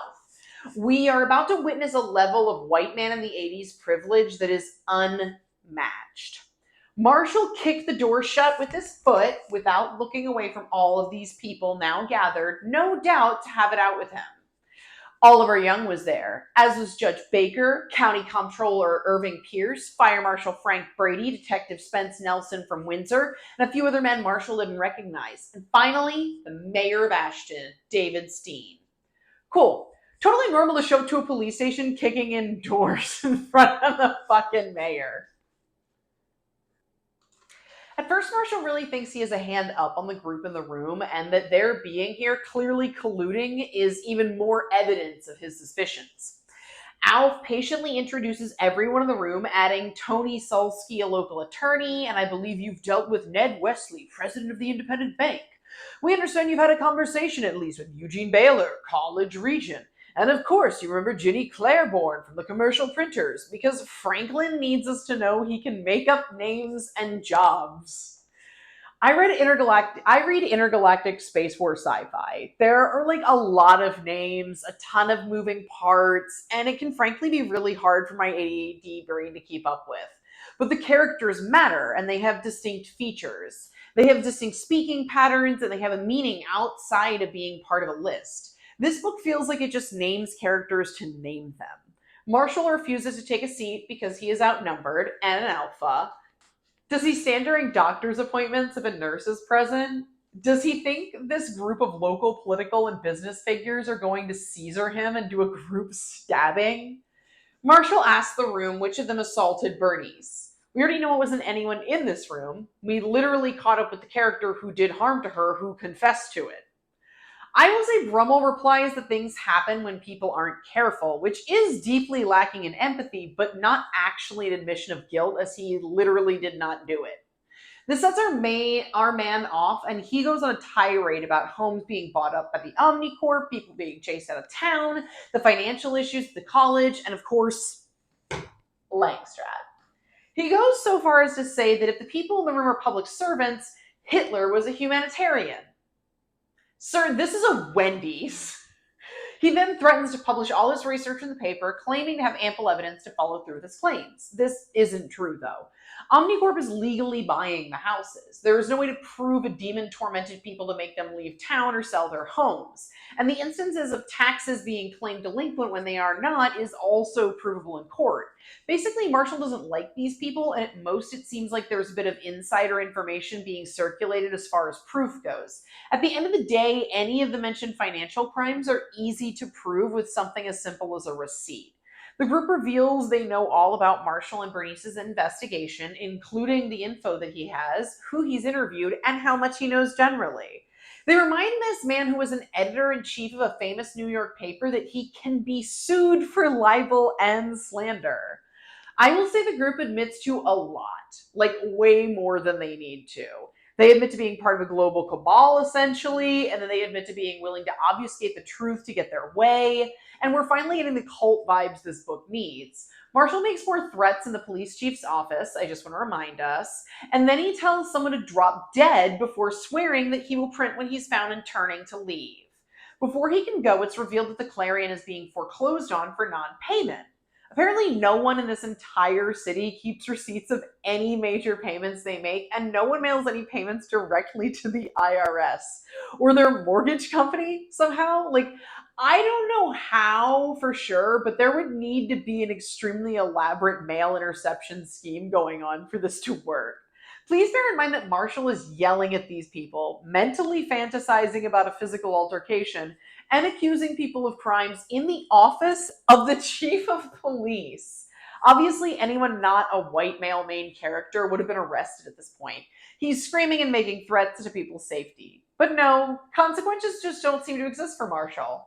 This is also when they drop the bomb that our darling girl Sandy has accused Marshall of assaying her. Now, in the copy of the book that I'm looking at, there is no paragraph spacing to indicate we are in a new scene. I can't actually say that's how other copies of the book are, and that's not a print that might be a print to digital formatting issue. So I'm only going to complain here and not later in this section or on any writing issues or anything. But let me read this jarring transition to you. Especially in the light of the complaints of sexual misconduct we've received, added Brummel. Your daughter must be so very frightened, a girl to have remained silent for so long. He felt like bullets were ripping into him. He could feel himself dying. He was sure of it. The 5 demons clung tenaciously to Bobby Corsi, hissing their sulphurous oaths and cursing as they cowered in front of the little sanctuary of the Ashton Community Church. Triskel, Creone, Seth, and Sion were there, along with 6 other warriors, their swords drawn, surrounding the little prayer group. Hank had his Bible handy and had already gone through a few. Remember that there are 18 people in this damn room? I don't recall 30% of their names, so I'm just like, okay, Bobby is in this meeting with demons, until I realized this scene is actually back with Hank at the church, where they have taken Bobby, the man who just physically assaulted a woman, to cast the demons out of him. Funny story, I've actually had demons cast out of me a few times. Hank, with the power of prayer from his congregation, casts the demons of fortune-telling, confusion, and witchcraft, who then calls out to Rafar. Rafar hears this, but the exorcism continues, and R-word, I guess, assault also gets yeeted from Bobby. Based on this, it seems like demons can be actions, feelings, thoughts, and maybe even objects. This is part of the book that is particularly weak in lore. This is a longer scene, and we hear a lot about Bobby, while possessed by demons, fighting back with his words and physically. This man is trying to escape and is being held down by multiple grown men for this process in a church while a group of people pray around him and cast demons out of him. How is this not cult activity? That's kind of part of what makes this book hard for me to enjoy. From my perspective, there is no good guy here. Anyway, Bobby is freed of the demons and immediately sits up as a new Christian and says, "Guys, this town's in trouble.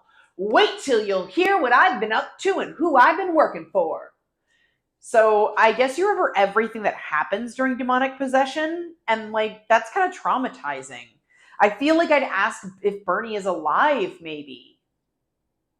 Meanwhile, Marshall is free to go. Still, after all that, he's a murder suspect, an SA suspect, threatened a man's life, and fully screamed the police. He can just go back to his office. The financial documents he gathered have been stolen. Carmen, also gone at this point. Marshall gets a call from the whistleblower who has just come home to his disheveled home. They discover what has happened and the bad actors are on their trail. They exchange info, and the whistleblower lets Marshall know that he's going into hiding. So far, our characters have experienced little to no side effects to all of their meddling outside of small inconveniences and threats and the destruction of the lives of people around them. But it's time for shit to hit the fan for the main characters. Demons have kidnapped Marshall's wife, and he has to choose between her and the investigation. Just kidding, that didn't happen. Instead, he's talking to his wife about Sandy's accusations. She does not believe them at all. She takes less than a second to consider the idea that her daughter may be telling the truth about her own father, who she has a contentious, overly controlling relationship with, essaying her. This is disgusting. She doesn't deserve to be a mother. She immediately sides with Marshall, and all I can remember is the words that my mother said, "I chose my husband and I didn't choose my children," which pretty much is the speech that Kate now gives. She loves him and she knows he's a good man. She does put him to task over promises he made before moving here about his changes in behavior, not over assaulting his daughter or the Clarion being in bankruptcy, though. Those are real life issues, so they don't need to be addressed. Kate says she's going to leave and stay with her mom, and Marshall agrees that this is a good idea. It's really too bad that, Sandy can't go stay with her loving mother during trying times. I need Sandy to disown her family after this. I hate this dynamic so much, and it honestly makes me sick. Marshall then experiences the ultimate pain as a man, and he cries. An unknown amount of time passes, but at least a day. I'm guessing maybe a week or so. But it's time for some actual plot. Remember that lady Susan, who was maidservant to Kasif? We get to catch up with her. She's going through a box of documents and is trying to decide what she can fit in a suitcase and what she can leave. She manages to narrow things down and packs her suitcase to the brim. She hears footsteps in the hall and hides her suitcase under the bed, and she puts the rest of the documents in a box on a shelf in her closet. Kasif comes in, and the strong man presumably tells him to check her suitcase. But our smarty has a second suitcase packed in the closet. He tries to find something in her case, but cannot because it's just her normal things that she would be packing because it's a decoy. Kasif then reveals that he is aware the documents and files are missing, presumably the files that she just hid before. Susan is the baddest bitch, to be honest. She stares him down while he threatens her, and she plays her role. We have almost no information on this woman, and she is by far the bravest and most impactful character in this book by the end. She is maintaining steady eye contact with the cult leader at least, and host of the Dark Lord at worst. And she stands her ground, trusts her smarts, and literally made a plan to deceive him in advance. Susan should be the main character of this book. Imagine a harrowing tale about a woman who becomes the second to a cult leader, only to find out how dangerous and full of shit he is. She reaches out to a separate sect of zealots to use the enemy of her enemy to escape his clutches. Too bad, we just have this instead. She has escaped the clutches of evil for now. At this point, I'm kind of getting excited for the book. Has it taken 75% of the book for it to finally get exciting despite being about demonic warfare? No, it's only been 70%. And this is chapter 28, not 30. But close. Don't be so cynical, Chloe. Frank is trying his best. Unfortunately, Frank loves to do quick intercuts of two scenes paralleling one another. Like, as much as I have done that in this summary, he has literally done it at least 3 times more than that. Some of the cuts are literally 3 sentences with a 3rd or 4th intercut scene. Maybe it's just that I usually don't examine books so closely, but I find it really exhausting by the end to have to read over 2 full chapters to get a cohesive scene that makes me 1 or 2 paragraphs to summarize. So, what would he intercut with this high anxiety scene? You guessed it, prayer. It's prayer. It's nearly always prayer. Unless it's 70%, then it's not prayer. Keep up. This is math. Hank is having a prayer meeting, and another list of names shows up, including the duty exercise. So I guess maybe like he's just going to face he's not going to face any consequences for the assault, which like he didn't actually have a choice in committing in a lot of ways. So justice? I have no idea. Anyway, he's there. Dramatic cutback to like later in the day with Susan, who is headed to a banquet with all the Universal Concept Society cult people. We're going to go ahead and shorten that to UCSC from now on. They're having a feast, and Kasif starts by letting us know that what they're going to do in Ashton, they've already done in other places around the world. That's a whole issue on its own because it is an increase to the stakes that the book instantly brushes past. By the way, this is a global issue and potentially undo the governments of multiple countries if it achieves its goal. They also admit to wanting to bring about the Antichrist in so many words. Again, now the entire Earth is at stakes for Armageddon. No big deal. Susan is literally our only hope. So this part of the book is actually not written badly. I was genuinely getting anxious for our girl. She's at this dinner sitting next to Kasif like a frelling G, just playing her part, eating her food, trying to stay chill. Well, his speech takes a weird turn. He mentions that it was discovered that a bunch of important and damning documents are missing. But, no worries, y'all. He found them. Susan is panicked instantly. Slowly, from the back of the room, someone brings up the box she hid in her linen closet. So, like, all the documents she decided were not the most vital. He announces to the room that the maidservant has betrayed him and them all, and her 2 guards drag her out of the banquet hall and into her room. Once she's in her room, Kasif comes up and lets her know they do for sure practice blood sacrifices, and her ass is grass. He heard the call to weed, and he knows she took the documents, and he also knows that she was planning to run. He goes to get his cult murder guy to get her ready to be sacrificed and leaves her with the 2 guards watching her. This is genuinely very suspenseful. The rest of the documents are still in the suitcase beneath the bed in the room that she's in. I kind of forgot what book I was reading and got excited for what's coming next. Or I would have if Frank didn't intercut every problem with its angelic solution. One of the angels has been running all over trying to find Tal so that they can save Susan. Tal's been juicing on prayer roids at Hank's place, but he knows what he needs to do now. Unfortunately, Rafar has a bounty out on Tal's head, and a bunch of lesser demons find him and start attracting other demons. Tal fights his way out, narrowly avoiding being reported, and some of the named angels help him fight off the rest so that he can rush to assist Susan. When he gets there, the Killdozer is already in place and like salivating for war. As soon as Tal arrives, they send an angel in to help Susan out by doing the freeze everyone in time trick again. She is a legend, so despite being scared to death, she grabs the suitcase of files from under her bed and then heads out the window. If freezing the bad guys and helping her escape isn't enough intervention, God actually also helps make the suitcase lighter for this poor fragile woman. She is the only one who is strong. We probably don't need to do this for her. She then steals a van and takes off from the compound to escape. The drive out of the compound is super treacherous and windy, so we get a pretty cool car chase. The UCSC bad guys are chasing Susan down the mountain. There are demons and angels following along in the chase. The angels are fully pushing the van from behind to make it faster than it would normally be. And then they have to shove on the sides of it to like keep it from sliding off the road and down the side of the mountain. A full-on fight of low-level monsters is happening while they're trying to guide the van and also keep it away from the physical threat of Kasif's goons that are following it. Our darling Killdozer is the central hero of the fight. He gets directly attacked and pushed away from the van suddenly. After destroying his enemy, he rushes to return and help Susan, only to watch the van roll down the steep side of the cliff and turn into a heap of shrapnel. The goons confirm Susan's death, and the demons report back to Rafar. Our girl is gone. The pivotal presence that is Susan just shoved down a cliff because the killdozer couldn't kill. What a cruel world we live in. Rafar is revitalized by the news, and he tells his crew to move to the plan to the next phase. Go ahead and start taking people out. He also swears that he will battle and defeat Tal before the dust is settled. Of course, we need a parallel of this scene, so Bernice goes to meet Kevin Weed at the tavern where she encountered him before. But prior to her arrival, some bad actors actually roofie him. He leaves in his car and does pull off for a moment when he's not feeling well, but ultimately does get back on Lynn Road, and his truck goes off a bridge embankment into a river. So we're getting rid of more pictures. Okay, this next scene is going to have its own warning.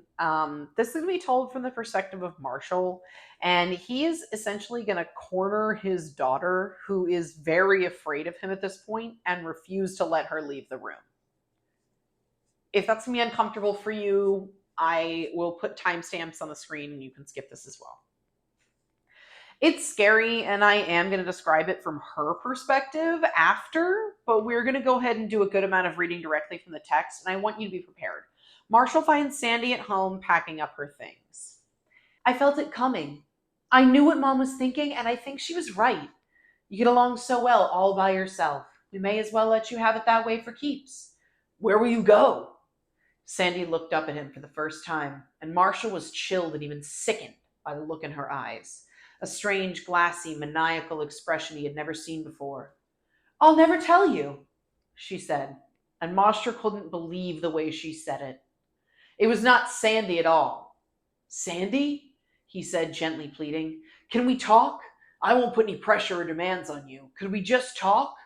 Those very strange eyes glared at him again, and this person who used to be his loving daughter responded with, I'll see you in hell.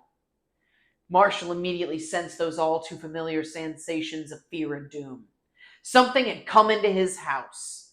Make note that he immediately claims he will not put pressure or demands on her, but this is literally the next segment of the scene with Sandy. Marshall remained in the bedroom door, blocking it with his body. I don't want a big fight, Sandy. I won't stand in your way forever. I just want you to think for a moment, okay? Can you just calm down and give me an audience just this one last time, huh? She stood there rigidly, breathing heavily through her nose, her lips shut tight, her body crouched a little. It was simply unreal. Marshall tried to calm her down with his voice as if approaching a wild horse. His daughter's an animal, okay? I'll let you go anywhere you want. It's your life, but we don't dare part without saying what needs to be said. I love you, you know. She didn't respond to that. I really do love you. Do you believe that at all? You don't know the meaning of the word. Yeah, I can understand that. I haven't done very well these past years, but listen, we can put it back together. Why let this thing go in the shape it's in when we could heal it? She looked at him over again, observed how he was still standing in the doorway and said, Daddy, all I want right now is to get out of here. In a minute, Marshall tried to speak slowly, carefully, gently. Sandy, I don't know if I can explain it to you very clearly, but remember what you said yourself about the town that one Saturday? How you thought, what was it? Aliens were taking over the town? Do you remember that? She didn't answer, but she seemed to be listening. You don't know how right you were, how true that theory really was. There are people in this town, Sandy, right now that want to take the whole town over, and they also want to destroy anyone who gets in their way. Sandy, I'm someone who got in their way. Regardless of if the devil planted the thought, Sandy tells Marshall that he assaulted her as a child. He denies this and claims to have only been loving, which we have already seen to not be true. It has also been clarified multiple times that Marshall is a large man who is physically intimidating. Finally, he relents and lets Sandy leave, but he proceeds to follow her after repeatedly stopping her from leaving. She throws a lamp at him, and it actually lands. He's left bleeding and confused. Okay, now let's review this from her perspective. She is under the impression that she has memories of her father assaulting her in a coital manner as a child. Her father screams regularly. He followed her to this town college, and they have been fighting intensely, and her mother just abandoned her to deal with this all on her own. She comes home to pack her stuff and try and flee. Marshall comes home and tries to approach her. She confirms with him that her mother has left him and lets him know she also intends to leave. She continues packing, but Marshall insists on a discussion. He is also now blocking her path to leave. This is when the classically manipulative and abusive behavior kicks in. She has stated her boundaries and intentions and is mostly avoiding conflict. Marshall begins to demand a final discussion, telling her she cannot leave without that. She tells him she does not want to speak to her abuser and that he has behaved violently towards her. He denies this, comes closer, and continues to demand that they speak. He tells her that this isn't her and that he has done nothing but love her. If you're familiar with an abuser, which I'm certain you've encountered a few, this is very familiar. Give me one last chance, but you have to. I only love you. You can't leave without hearing me out. It makes sense that this terrified 20-year-old woman flees the second she has a chance and tries to stop her pursuer from following. Reading this exchange made me extremely uncomfortable. I was worried he was going to hurt her. Of course, Hank is experiencing a parallel to this. Carmen shows up to talk to him and his wife, Mary, and then she reveals that she's been having an affair with Frank. Or Hank. Frank. Hank. Mary doesn't believe her because being God's good girl and being a girl's girl are mutually exclusive. Carmen flees the house again. After a bit, cops come by and they arrest Hank for the assault. Carmen actually attacked him as she left, so he has torn up clothes and some minor injuries from her. Ultimately, Hank is taken to jail for the night and is very concerned that this may be the end of his ability to keep his congregation. Please note, he has damage to his visage, but he is arrested, which frankly just would not happen in real life in the modern world.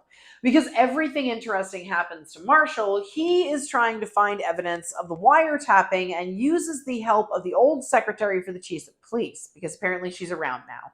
As she was let go, she is fleeing the town but managed to make some key copies to the doors of the precinct. She tells Marshall and Bernie where to look for the recording equipment and is on her way. This is a good time to remind us that in the 80s, you couldn't just record any call. It took the right equipment. Phone tapping was physically done with hardware.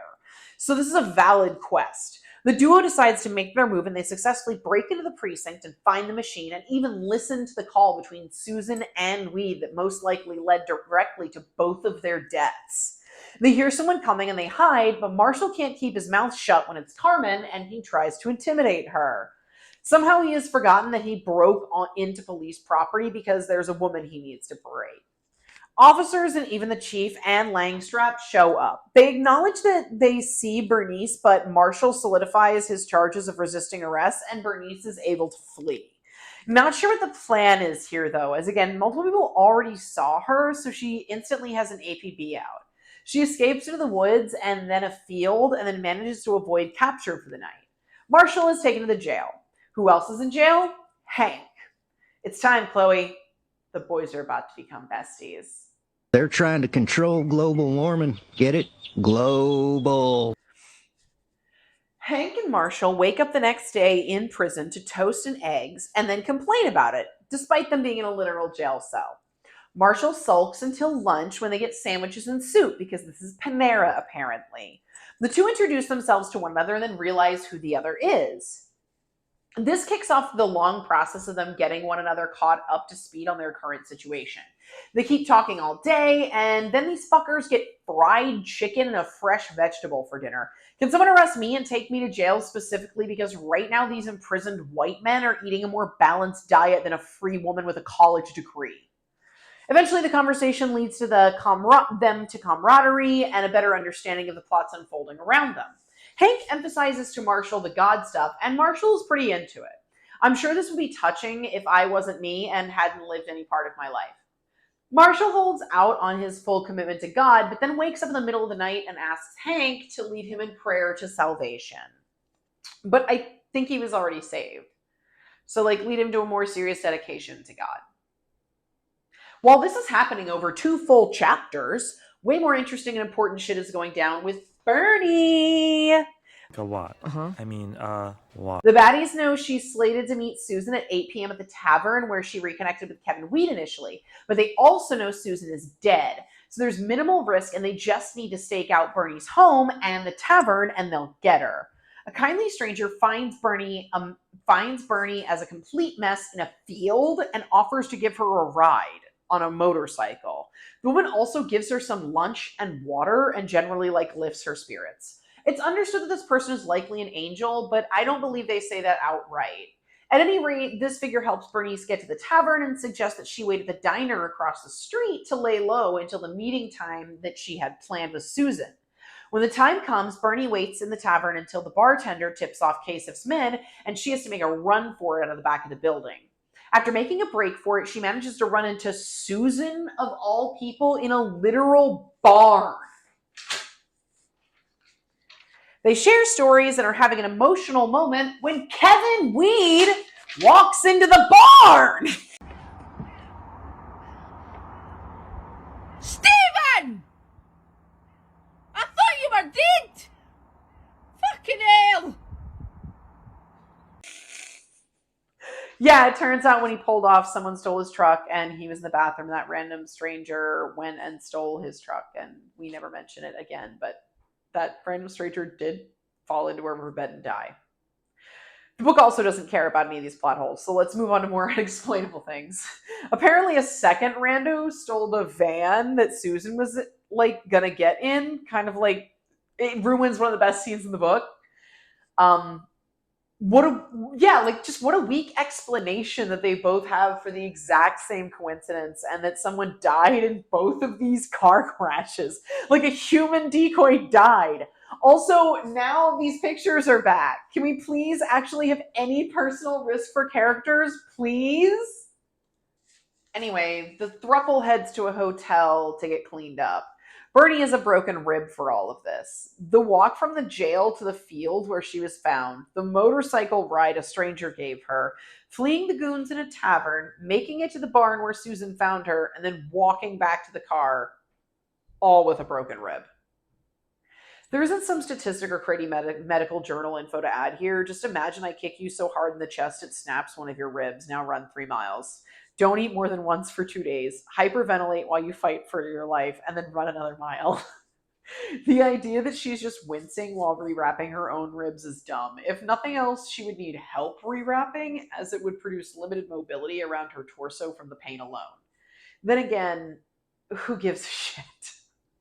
There's actually a touching moment after this. Susan gives Bernice her sister Pat's journal.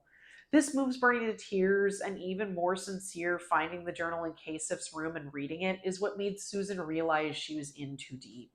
Despite never meeting the character, Patricia managed to save another woman's life, reconnect with her sister, and potentially save the world. Shouts out, man. My journal wouldn't do anything but make me feel sad for the men I put up with. Susan also talks about Pat's death with Bernice and confirms it was not self-inflicted. She explains that the Thomas we heard about previously was an entity on the spiritual plane that Pat became enamored with.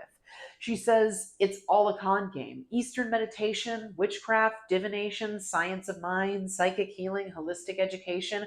Oh, the list goes on and on. It's the same thing, nothing but a ruse to take over people's minds, spirits, and even their bodies. To be clear, we were throwing meditation and psychology in with psychic healing and divination. Frank is not great at synonyms. At any rate, according to Kevin, Pat's relationship with the ethereal Thomas was so intense that she was asking him what to eat and when to do things. At the end of the journal, Pat describes wanting to be with Thomas forever and how she will make that happen. At this point, I can't actually tell. Did Pat end her own life, or did someone attack her, or was she possessed? This is confusing, and I really hope that we get a solid idea of what happened before the book is over. The trio continues to put things together, and the scene for our showdown is set. Kasif is coming into town to buy the college the next day. If this happens, Susan describes that Ashton will become another sacred city of the universal mind. Susan reveals she can provide Kasif's accounting books to fill in the gaps of all the financial dishonesty, so the group decides to get moving and head to the Clarion to use the darkroom. While they're developing the film, Sandy's recent disappearance comes up. Susan reveals that based on Pat's journal, Sandy's new college friend, Sean, the guy she's dating, was also friends with Langstrat and potentially Pat before she passed away. Speaking of Sandy, let me catch you up on what's going on with her. She's been hanging out more and more with Langstrat and Sean and is attending private meditation meetings. Sandy has even advanced to the levels of reaching a trance-like state and communing with her spirit guide, Madeline, who is actually the same demon that came to Pat in the form of Thomas. Madeline directly reports to Rafar, who is pulling strings to keep Sandy as a tool to manipulate Marshall. Rafar wants to keep Sandy close, so Langstrat instructs Sean to bring Sandy to the big meeting the next day. Despite Alf Brummel becoming an ever-growing anxious mess of nerves, Langstrat tells him he needs to let Marshall know that his daughter is in the hands of the UCSC and to back off. This honestly feels like a weird move. You'd think an anonymous threat would keep Marshall distracted better than clarifying who has his daughter and that they intend to use her as leverage or assurance of some kind. Marshall could have been sent on a goose chase and have to decide between the town and Sandy, only to find out that he'd been tricked. But instead, we get this dumb idea of a power play. Speaking of bad plans, this is also when you discover that Alf is manipulated by Lucius. See, we've come full circle on that whole "your pretty face" reference because Gary is Henry, and Gary would also do something that is this chaotic. For instance, Lucius is stirring up doubt in Alf and making him consider betraying Langstrat, as things have gotten pretty far out of hand at this point. This plan will betray a huge part of the New World Order plan going on here and would presumably make him an enemy of hell. Alf is pretty sure that Langstrat intends to have Sandy killed, and with all the bigwigs coming into town and so much chaos around the town, he's genuinely concerned for his own future. So Lucius does have a pretty easy target here. Speaking of the future, we're going to go ahead and jump forward a few hours to find a bunch of churchgoers having a peaceful protest outside the courthouse. Hank's wife Mary immediately demands that the first officer she sees going inside let her see her husband. When he tries to continue heading to the building, another churchgoer insists that he heard her request. The officer lets them know that they need to break things up, and someone points out to him that they can stay to protest, but they do let him leave at that point. A lawyer clarifies that Hank can be held, but that he has a legal right to have contact with his wife. I looked online and I can't find anything indicating this. You get a phone call, you can see your lawyer, but you aren't legally owed a visitation or phone call with a spouse prior to even being charged. She technically is not even legally privy to his charges if they bring them. The officer agrees to do what he can to arrange a visit, and in the Christian fashion, they continue to demand to see him now. The officer goes back inside and the congregation starts singing praises.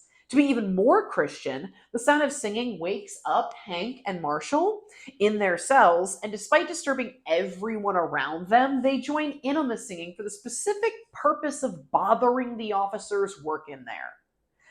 Charming. One margarita, she will spread her legs. Give me one margarita, I'ma open my legs. Give me two margaritas, I'ma give you some head. Speaking of using the same structure over and over again, the parallel views are going to continue, but I'm going to do whatever I can to minimize the whiplash of character scene similarities and jumps in perspective. Plus, shit's actually getting real. Everyone's rolling into town, Kasif included. Weed, Susan, and Bernice have finished developing the film and know that they have solid evidence of the financial crimes that were committed. In classic Frank fashion, someone conveniently calls the Clarion while the trio is there to let them know that they have finished analyzing the financial documents for Marshall. Bernice wants the man to call her uncle, who has contacted the county prosecutor, even more conveniently. It gets progressively more convenient, and before anyone can move away from the phone, another call comes through. This time from Marshall's ex-boss, who has managed to get the federal agents willing to listen to their story. He's going to get said agents to come to the college campus in time for this big meeting. Guess what happens next?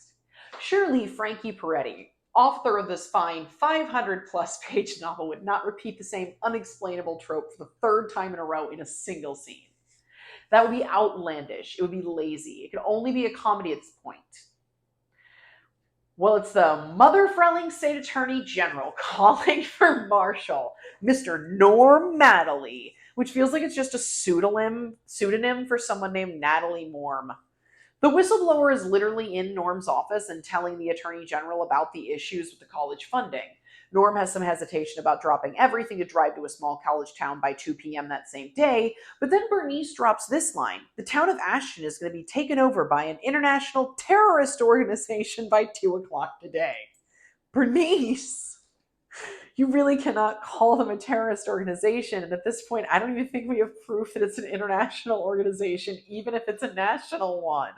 This is a lot. But I mean, so is getting in a cop's face and demanding to see your husband after he repeatedly tells you he will do what he can. So this is just a lot of brave souls. But do you know who is braver than Bernice? Frank. Because a fourth damn call comes through.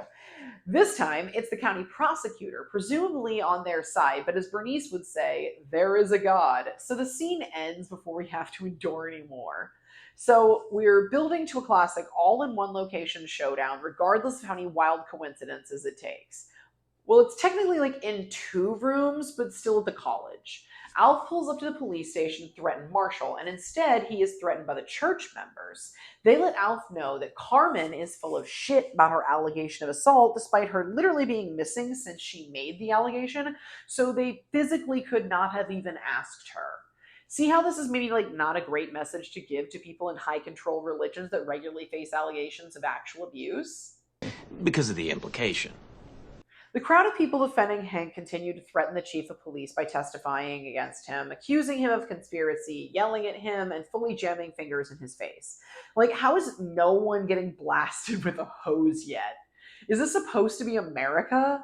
Alf gets inside and gets a call from a fellow conspirator who is backing out because the false allegations of rape against Hank Bush are too much for them. He then gets a call from Bernice, who also threatens to expose him and tells him about all the info they've gathered and the assistance that they've acquired. She demands that he releases Marshall Hogan. Alf caves and ends up releasing Hank and Marshall, which he was not legally obligated to do, which was the only task he was really charged with. He also calls off cops looking for the trio. So Alf undoes the threat that is Alf, which was the only thing in the way of the good guys storming the college. What a helpful guy. Hi, Chloe. Since I've last talked to you, I have gotten my hair cut, killed 2 basil plants, and changed my outfit. So it's been a little bit trickier than I had initially imagined to take the time to film all of this. I thought I had more time than I did. So anyway, it's been about 2 weeks and I'm back, so let's jump right into it. Okay, we got this. Because the bulk of this chapter is phone calls, apparently, Langstrat calls and asks how things are going, and Alf lies and tells her everything is going fine. She believes him, and this makes him realize she's not actually a mind reader, and he may be able to escape her grasp. Chapter 38 opens with a scene that I kind of just hate. It's very Villagers Rejoice type beat. Hank and Marshall are released from the jail and the entire congregation is there. Mary and Hank embrace. The trio comes running up just then, and Marshall gives Bernice a hug because she is alive and safe, and God makes him feel bad about it. Everyone is surprised that Weed and Susan are alive as well.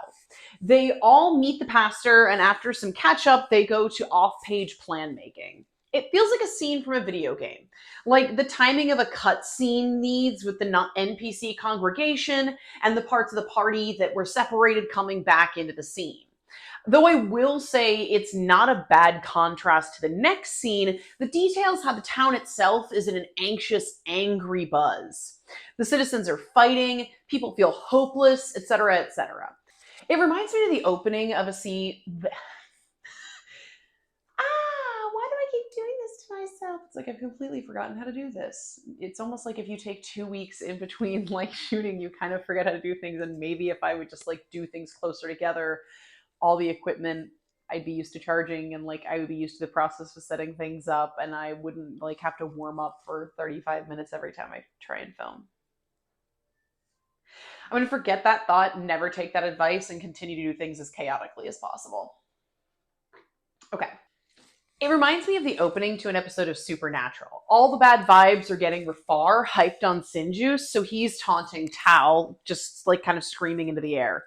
It's not really effective on Tal, but he and Killdozer do see a huge cloud of demons in the distance coming in with the strong man attached to Kasif for the whole showdown. They mention that they haven't seen demons like this since Babylon. I don't have the energy to get into the weird anti-peace mythos of Babylon, but I'm sure you honestly know about some of it. There was a kids' Bible cartoon series I watched, and the intro had a scene of the tower falling, and I never got that tape. Maybe I should track the series down and we can watch an episode the next time you're in town. While surveying the site of some ancient ruins, two young archaeologists, Derek and Margot, and their nomad friend, Moki, find themselves trapped and sinking in a whirling quicksand.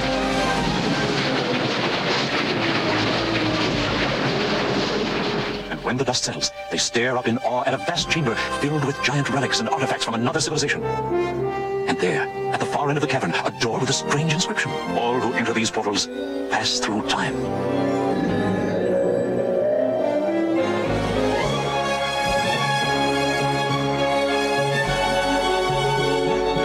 Okay, I imagine the tower, I guess, but holy shit, Hanna-Barbera produced that? And those two were adults? They're nomad friends? Okay, I guess I need to go find those tapes. That was insane, and I am completely off track.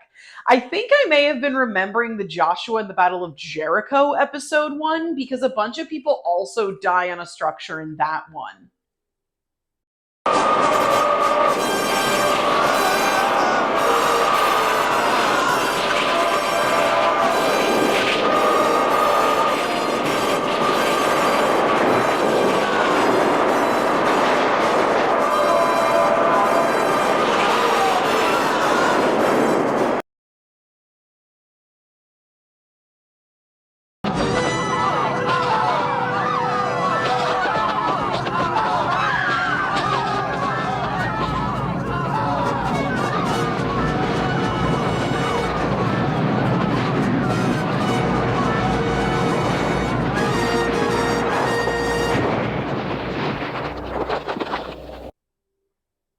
Yep, that was the death I recall. Well, I guess let's get back to this book that kind of feels even less interesting now. Anyway, the angels are getting ready for battle, and Sandy is headed to the staff lounge where the ceremony that is going to be occurring at the same time as the sale. They couldn't reserve a conference room. They had to use the staff lounge. They have to do this in a room that's slowly filling with important people from Ashton, but they're sitting on couches and stuff like that because again, it's a lounge. The room is slowly filling with important people from Ashton that Sandy recognizes. Demons are also arriving here and all around the city as Kasif's limousine pulls onto campus. Behind him, the church members and basically our entire main cast are also headed in for the final battle. The heroes note that Kasif must be stupid to come after all the information they told Alf Brummel they had. At this point, they conclude he may not have told them, meaning Kasif is unaware that he's strolling into a trap with multiple levels of state and federal authority on the way. I guess we should thank Lucius for doing so much to influence the war for good, in addition to Alf. Everyone gets settled in for the meeting and starts chanting Rafar's name.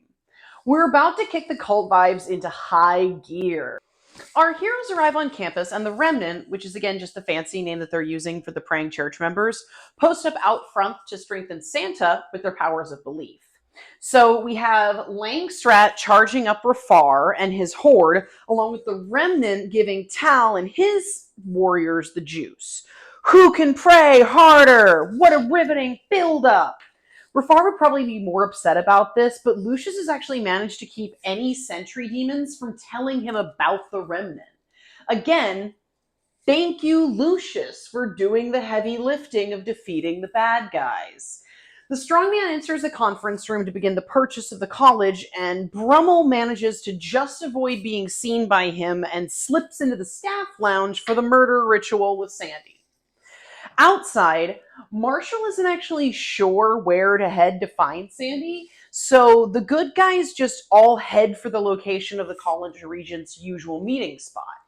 Hank gives instructions to the remnant and Mary to pray and worship. There is a little old lady that is ultra spiritual and sees angels and shit earlier in the book, and she's going to be our Zelda Mae Rubinstein for the battle. Don't mind hanging back. You're jamming my frequencies. Sandy is getting deep into a trance guided by Langstrat. Langstrat herself is now fully controlled by Rafar and is channeling his speech. Sandy had only a fraction of a second to wonder how she would ever be able to relax herself into an altered state. Then, a slimy, death-like spirit behind her clapped its bony hands down on her head, and she went under immediately. Her eyes rolled upward, and she wilted in her chair, and she felt her body dissolving away, along with her rational thoughts and nagging fears. All outside sensations began to vanish, and she was floating in pure, ecstatic nothingness. Okay, so just really quickly, the thing that I wanted to touch on in chapter 39, when they, or maybe it's 40, where they're discussing Sandy kind of like going under the influence of these demons and sort of like reaching this ethereal plane and stuff. So this is a lot of projection from the fundamentalist Christians, because they do things like this in their services. Like, one of the things that a lot of people have talked about, seen, and maybe one day we should like have a whole conversation just about like the whole music of like fundamentalist worship services, is that it's extremely trance like focus. It's trance music. Like, you get very into the crowd. It's kind of hypnotic. It definitely projects your emotions the place that it wants them to go. You're also usually not like dancing a whole lot. Sometimes there's like the speaking in tongues outbursts, but there isn't like a physical outlet for it either. So lots and lots of music gets the whole crowd hype, but you're like physically getting hype and stuff. And with worship music, you're like standing in place, and so it can feel overwhelming, the amount of like energy you get from that. And they use that in their services. It's how they make money. It's how they make you feel like you've had a spiritual experience with the Lord. They also do these extremely long services. Like, tent revivals can be like 12 and 15 hour long church services.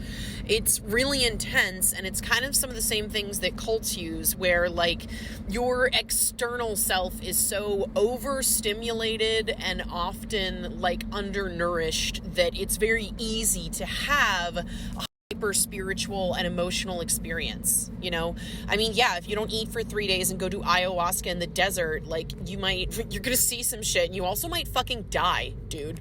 So, you know, the like not eating and not necessarily drinking enough water and like being there for a very long time, like all of those things work into their culture. These are like pretty frequent practices.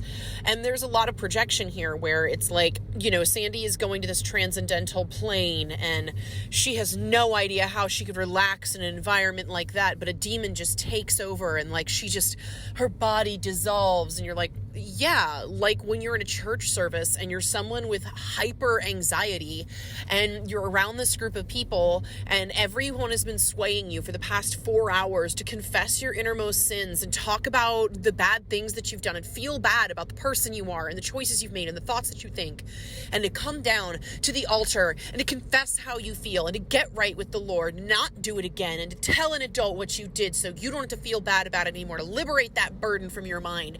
And the next thing you know, you're again this very private human being with really deep anxiety about a thing that you don't even confirm in your own mind that you're sure is wrong, and you're walking down in front of a group of 350 fucking people who have been singing and crying and praying and shitting and vomiting for the past several hours over this fucking tent revival in 115 degree temperature so that you can tell your dad's coworker about the time that you thought girls were cute. They do this, and they project it onto other people. Obviously, if you're enjoying hot yoga and meditating, it must be the same thing we do when we sit for hours humming out the same tunes together in unison in the heat, feeling guilty. It couldn't possibly that you just like stretch and relax and sweat a little bit and drink a bunch of water and then feel really good about your body refreshing itself. It couldn't be that. It has to be our version of the way that we use these things to take advantage of people. The heroes make it to the building and begin looking for their targets. A demon tries to warn Rafar that the ops are here, that Weed and Susan are alive, and that Alf released them all, but Lucius literally kills the demon before it can get away, as he's basically fighting for the good guys now. The demons ready themselves, the angels prepare, the Fed starts pulling onto campus. The heroes first come across the conference room being used for the real estate deal. Susan recognizes Kasif's voice and Marshall enters first. He and Kasif face off and Marshall demands to know where his daughter is. Kasif scoffs at Marshall attempting to make a deal and tells him he doesn't know the kind of power he's dealing with. This scene is almost exciting, but then the least cool thing ever happens in the midst of this heated exchange. Yeah, they pray again. they pray again. "Oh no," said Marshall. "That's where you're wrong. I do know what kind of power I'm dealing with. I've had some really good lessons all through this thing, and some good lectures from my friend here." Marshall opened the door and in came Hank. Hank stepped forward. It was time for battle. "Strong man," Hank said in a firm and steady voice, "in the name of Jesus, I rebuke you. I rebuke you and I bind you." Kasif protests and shouts at Hank. Hank orders, "Be quiet and come out of him." Marshall explains that he has evidence of what's happening, and Susan steps forward to confirm she is also a witness. The conference room is getting tense, and it seems like a fight might break out. But Hank says, "You're defeated, strong man." A shot goes off somewhere else in the building. I don't know why I thought oh wait, that's trigger. Okay, I did the right thing. And all the international delegates of the room now panic alongside the lawyers and bankers that are there for the deal. The police burst in. Kasif is reeling and shouting. Hank stepped forward and gave it one more try. "Strong man, I know you can hear me. You are defeated. The shed blood of Jesus has defeated you. Be silent and come out of him. Depart from this region." And then the strong man is dead. Yeah, 4 sentences broken up over the course of 2 chapters, and the big bad is dead. This was such a letdown to me. I was ready to see some like horrific beast of a demon eating angels or some shit, but he basically is just like the easiest enemy to defeat because prayer. We're going to cut back in time a little bit to when the rebukes of the strongman are intercut with the dialogue between Marshall and Kasif, as Marshall is revealing ways that he has evidence against him. Various people back this up, and Kasif becomes more and more unhinged, like I described, nearly foaming at the mouth. The strongman insists that he is the victor in the battle. Because there is also spiritual warfare being described, at some point an angel character shows up that I swear to God I did not remember from any other part of the book, named the General, that is basically just like the parallel of the strongman. He's the good guy fighting the strongman. This is like a really weak final hour solution to have paralleling literally every single thing in the book. At any rate, the general is fighting with the strongman when the gunshot rings out. Elsewhere in the building, the ritual with Sandy was going on, and this scene gets pretty intense too. She is on the spiritual plane following her guide Madeline, and the room is chanting the name of Rafar. Madeline begins to grip Sandy tighter and lead her deeper. Sandy eventually starts to protest, but the others in the room have joined the 2 women on the spiritual plane and are pushing her forward. Sandy begins to beg to be let go. Madeline turned her head at last. Her hide was soot black and leathery. Her eyes were huge yellow orbs. Her jaws were the jaws of a lion, and saliva dribbled off her fangs. A low guttural growl rumbled out of her throat. I love this. I'm getting the hanging woman from Haunting of Hill House vibes. Sandy continues to try and fails to escape to the extent that she is visibly thrashing in her real-world body and audibly begging for help. Alf Brummel is in the room witnessing all of this, and he can't take it anymore. He rushes over to try and wake Sandy to no avail. Rafar screams that Sandy's father is defeated through Langstrat, and Brummel gives her the bad news that he's actually free. And Hank Bush is free. And he has set up her to be completely stopped. The events in both rooms are mirrored with the assigned angels and demons fighting each other near or above the characters in action.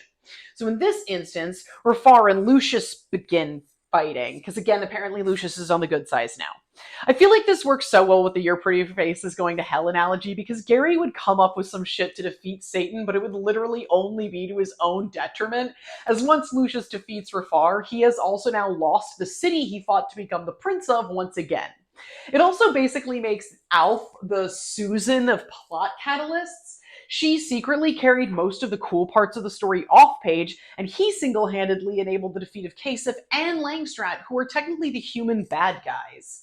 Either way, Langstrat is pissed. She starts walking towards Brummel, and the demons in the room start choosing sides between Lucius and Rafar.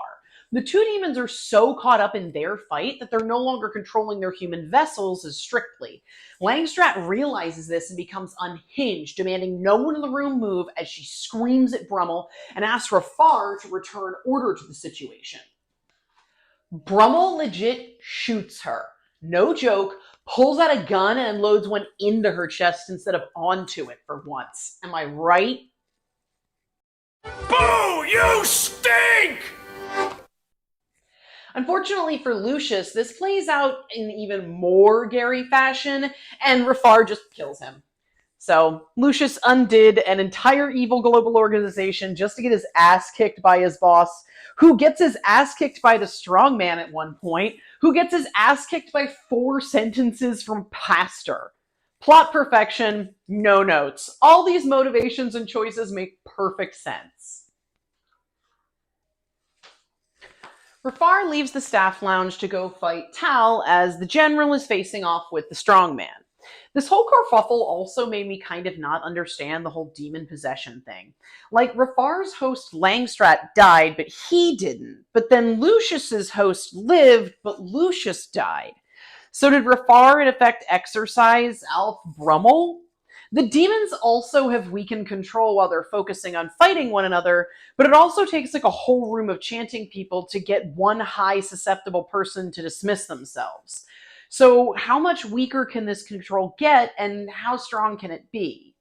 The one guy violently assaults Bernie, but Pat took weeks of priming at least. The bad guy with the most long-term control of the most dedicated follower took 4 aggressive statements to lose control. So what is the point of the control over just, like, attacking people like they did with Hank and Marshall the nights they both had nightmares? I just don't feel like the rules of this universe are very well fleshed out. What are the rules? What are the rules? The bad guys seem to have unbridled power one minute, and then they're laughably weak the next. Finally, the police enter the conference room, initially believing the shot originated there, and start trying to figure out what's going on. Kasif is violently screaming, which causes them to point their weapons at him. Hank asks them not to shoot as he knows this isn't really Kasif, and then he gives the final rebuke to exorcise the strongman. Marshall manages to flee the room without the cops stopping him on their way when he hears the shot and is trying to figure out where the noise came from. Despite the loud disturbance in the room, Sean has placed a knife in Sandy's hand, and it seems that hope may be lost for her. But then, good old Killdozer shows up, stabs Sandy's spiritual chains off so that she can hit Sean in the face IRL, and then run out of the room. Sean chases her, but she's found Marshall, and poor Sean's face gets the punishment of the second Hogan hand to the jaw. Except it's Marshall's huge fist, and it slammed into his jaw. So, like, that's probably going to be some assault charges at least, right? By the way, the most physical thing that Sean did was put a hand on her arm to comfort her and hand her a knife. But he didn't do anything with the knife. He chased after she hit him. But laws don't matter in Jesusburg.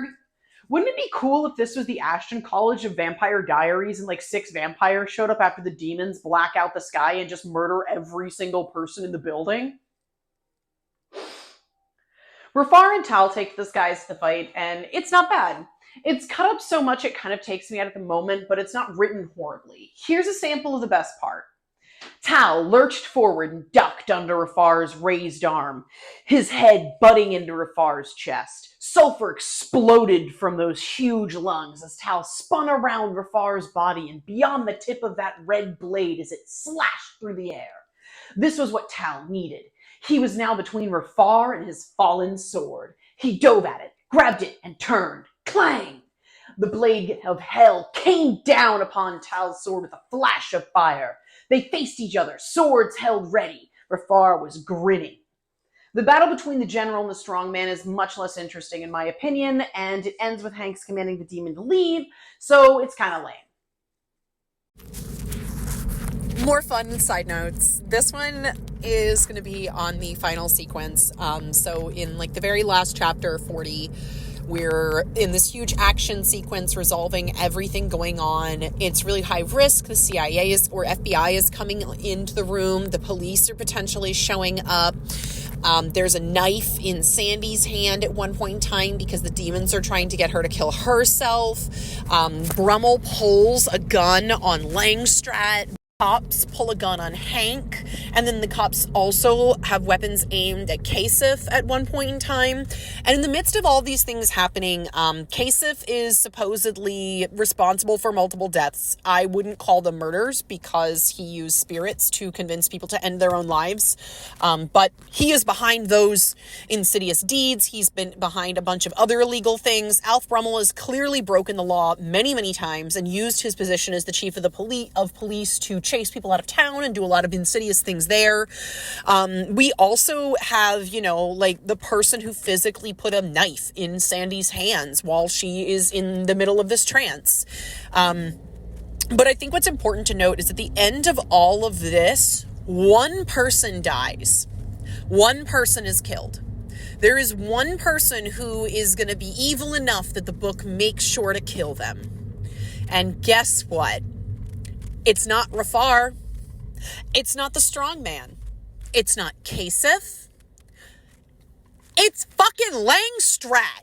Of course, it's a woman. It's the woman who has been using New Age sciences and psychology to lure the entire town into her trap. Of course. Not her boss. Definitely not. Not the leader of the global cabal. Nope. Not the chief of police who is violent enough to pull a gun on her. No. It's Langstrat, the female college professor. Because women deserve death. Yeah, that's all.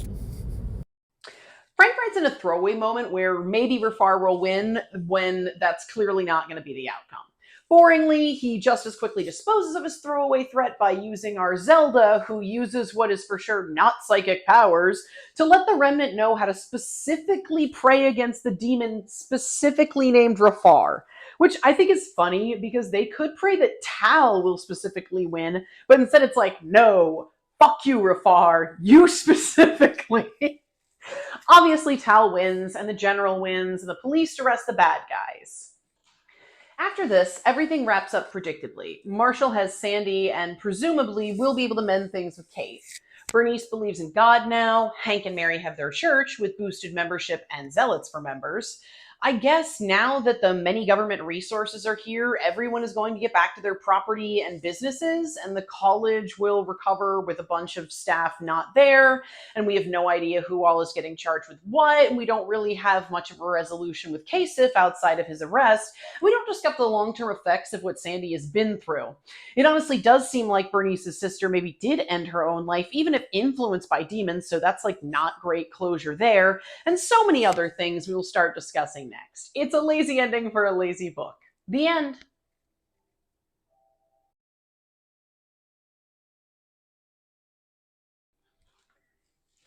All right. Now let's talk about the book. I'm going to break this section into 2 parts because I want to address what I consider like weak writing points in the book before I talk about like things that I take issue with that are part of the content. So we're going to break things up that way, and let's start with the writing issues.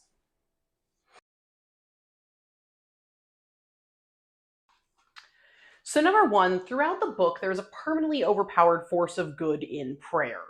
The only thing that needs to be done is more praying. I'm sure for the plot you noticed me mention that prayer in this universe literally works like believing in Santa in Elf. More belief powers the angels to take presents to all the demons across the world and slay Santa or something. Do I have a career in children's books? Prayer takes out the strongest villain in just a few lines. Prayer ends addiction in a single interaction.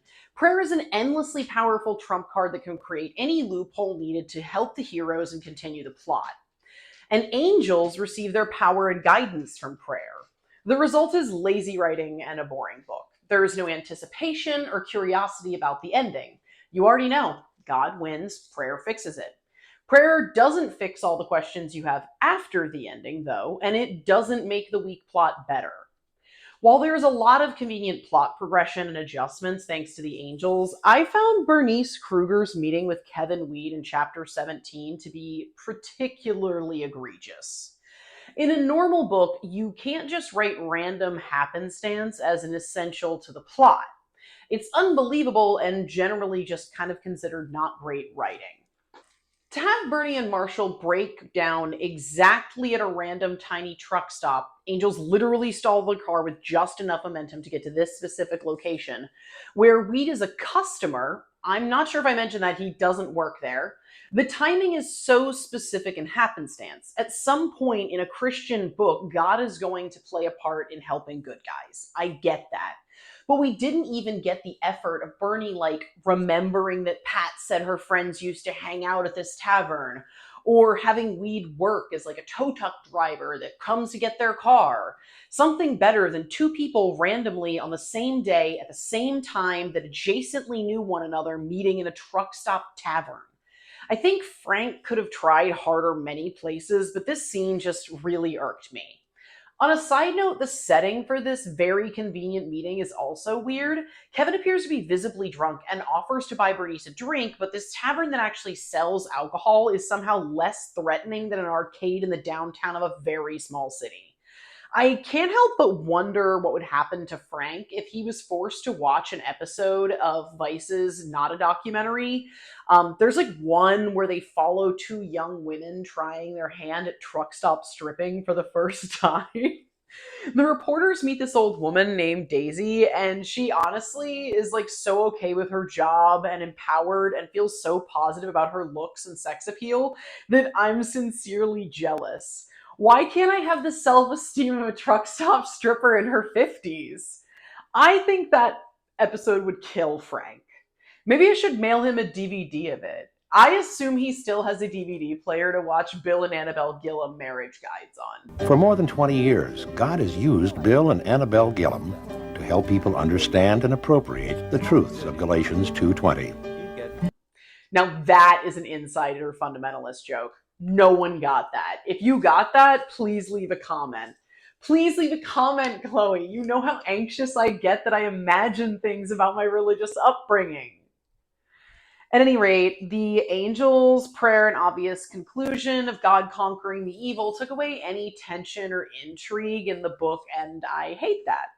A cult taking over your hometown with the help of a horde of demons is a really cool-ass idea. It's just too bad Frank isn't a cool-ass guy. At one point, close to the beginning of chapter 10, Bernie and Marshall are trying to figure out who is excommunicated from Hank's church and if they are part of the Langstrat clientele, which A, Langstrat literally has doctor-patient privilege, and B, this would be public knowledge already. At one point in the book, Hank stresses that the entire church voted on what to do regarding this person who was committing adultery. So, presumably, every member of the congregation knows who is involved because Hank would have, using his own mouth, told them. What a dick move. There is no way in hell that in a town of 12,000 people that gossip wasn't leaked and spread in days. And why not just ask someone who attended the church at that point? While this is weak because it shows that Frank has never been to a small town church, as the whole city would have known by Monday, it also shows how willing Hank is to be destructive in the lives that he sees outside of the will of God. Not a good guy in my book. A lot of entitlement comes up with the church members protesting around the police station. They're demanding and fully rude to the police as a means of getting what they want. They feel entitled to Hank being set free. They feel entitled to his wife seeing him. They feel entitled to be on police property and loudly protest a man who has only been in jail for a few hours with no charges being declared. Finally, Marshall is the ultimate signifier of entitlement. From walking into a college class and demanding his daughter's obedience to the way he engages with Brummel after being arrested, Marshall is one of the most entitled men I've ever seen written that wasn't filthy rich. His constant anger and agitation at anyone that doesn't do what he wants is immature and controlling.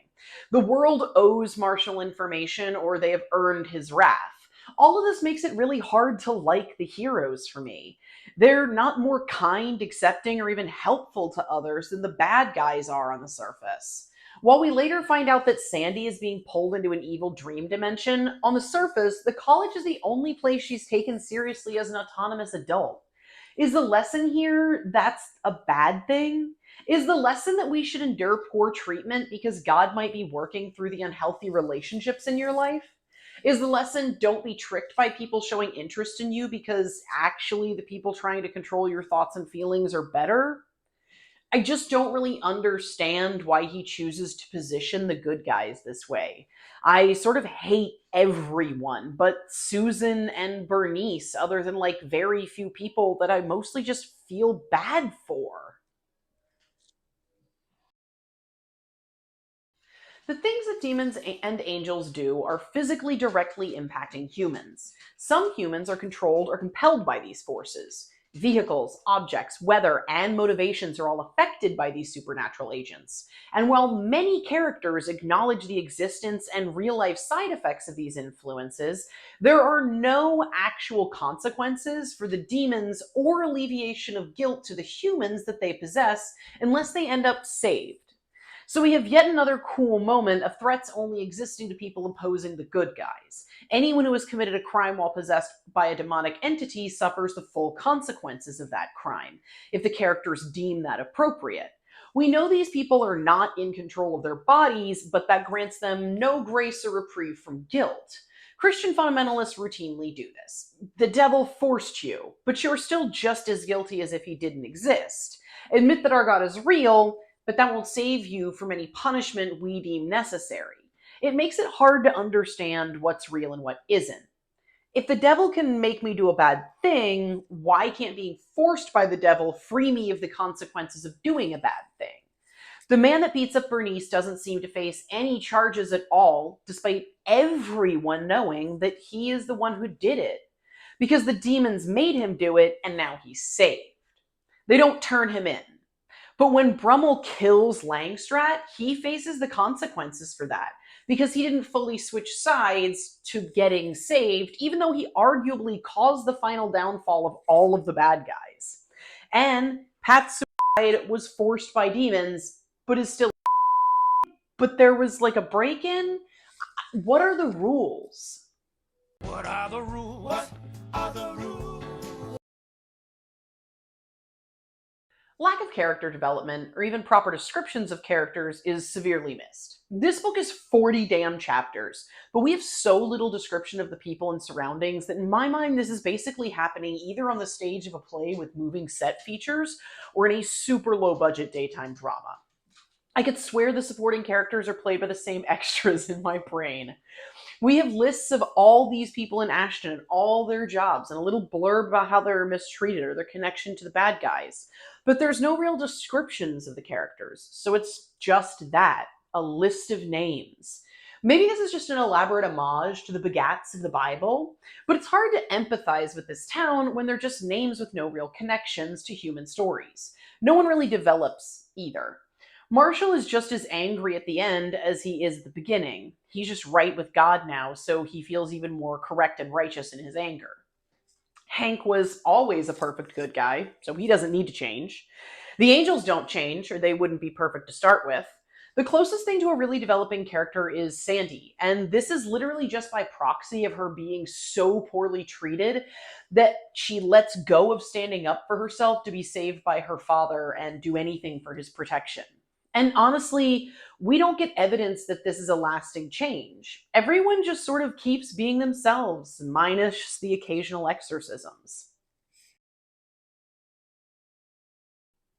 According to the book, the UCSC has done what they do in Ashton other places around the world. That's a lot of money and a lot of people. One city getting shut down doesn't stop that. Frank takes time to mention the members from all over the world. I'm going to get more into the fundamentalist fear of universal peace, but he makes a point letting us know that this is a global issue. This is also a cult performing blood sacrifice with multiple people just in Ashton that were involved but are now not involved in the cult and are alive.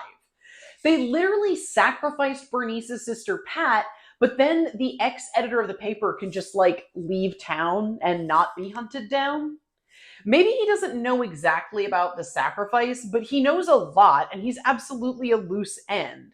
Presumably, you don't find out about the cult until later, but there's still some logic issues that are extra glaring here when it comes to the idea of a global cult so evil that it also somehow is completely unknown to the world. They have phones. Those exist in this world and time, and every phone in the world isn't tapped. Payphones were in their prime at this time. We gear up from this being a plot against the town to a global conspiracy, but we never gear up the effort to stop them. We never follow that up with what happens to the members of the cult not present that were planning to move to Ashton. The people we saw at the banquet just cease to exist? Is everyone set free of demonic influence when the strongman is driven out, kind of like killing the lead vampire? Are we still in Vampire Diaries? Again, what are the rules? All vampires. But no, we killed Mr. Burns. You have to kill the head vampire. The characters are extremely passive, and the bad guys definitely do more to affect the plot than the good guys do. To me, the most glaring example of this is Alf Brummel. Lucius is influencing Alf to sabotage her farm. The infighting and betrayal does as much to defeat themselves as the angels do.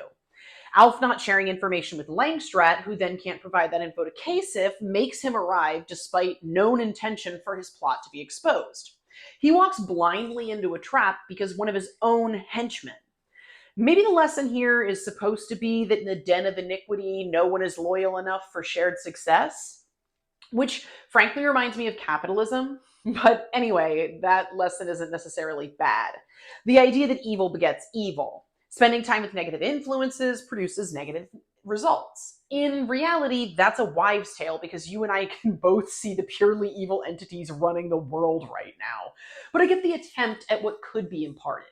The issue is that if this didn't happen, the heavenly host may not have won, and they had no way of knowing this would happen. Maybe we'll go a layer deeper and say that God intervened to give the victory to his henchmen, angels. But even so, we don't get any perspective of God causing a change. Frank could have a scene where complacency and Lucius scheme together, and we are let in on a godly influence to plant the seed between the two.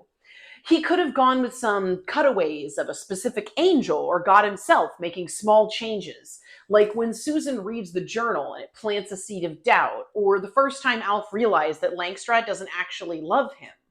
We could have emotional connection to the way God provides clarity to his people, but instead we just get bad guys be acting bad. All right, now we're moving on to the things that I take umbrage with because I believe the content is upsetting and potentially dangerous.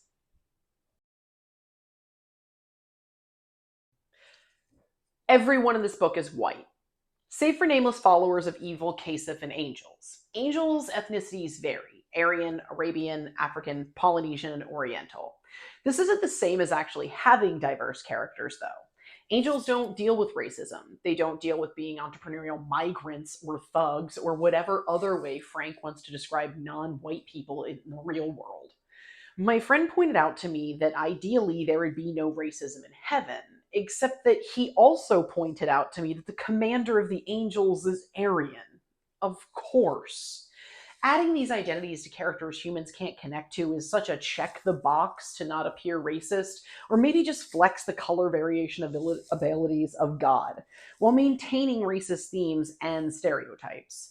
Frank has also taken one of the good ones to the extreme, in that for him, the only good ones have to be literal supernatural beings. A huge Arabian and a fierce African who looked more than ready to fight. It makes me feel uncomfortable to read that, and it makes me feel uncomfortable to read a lot of what Frank has written in this book. There are no good guys that are not just cishet white people unless they're there to check a box for Frank.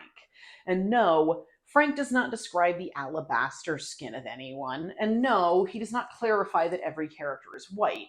But this is a book by a white Christian male author in the 80s, and it would take a great deal of ignorance to argue that he was defaulting a character to anything but white.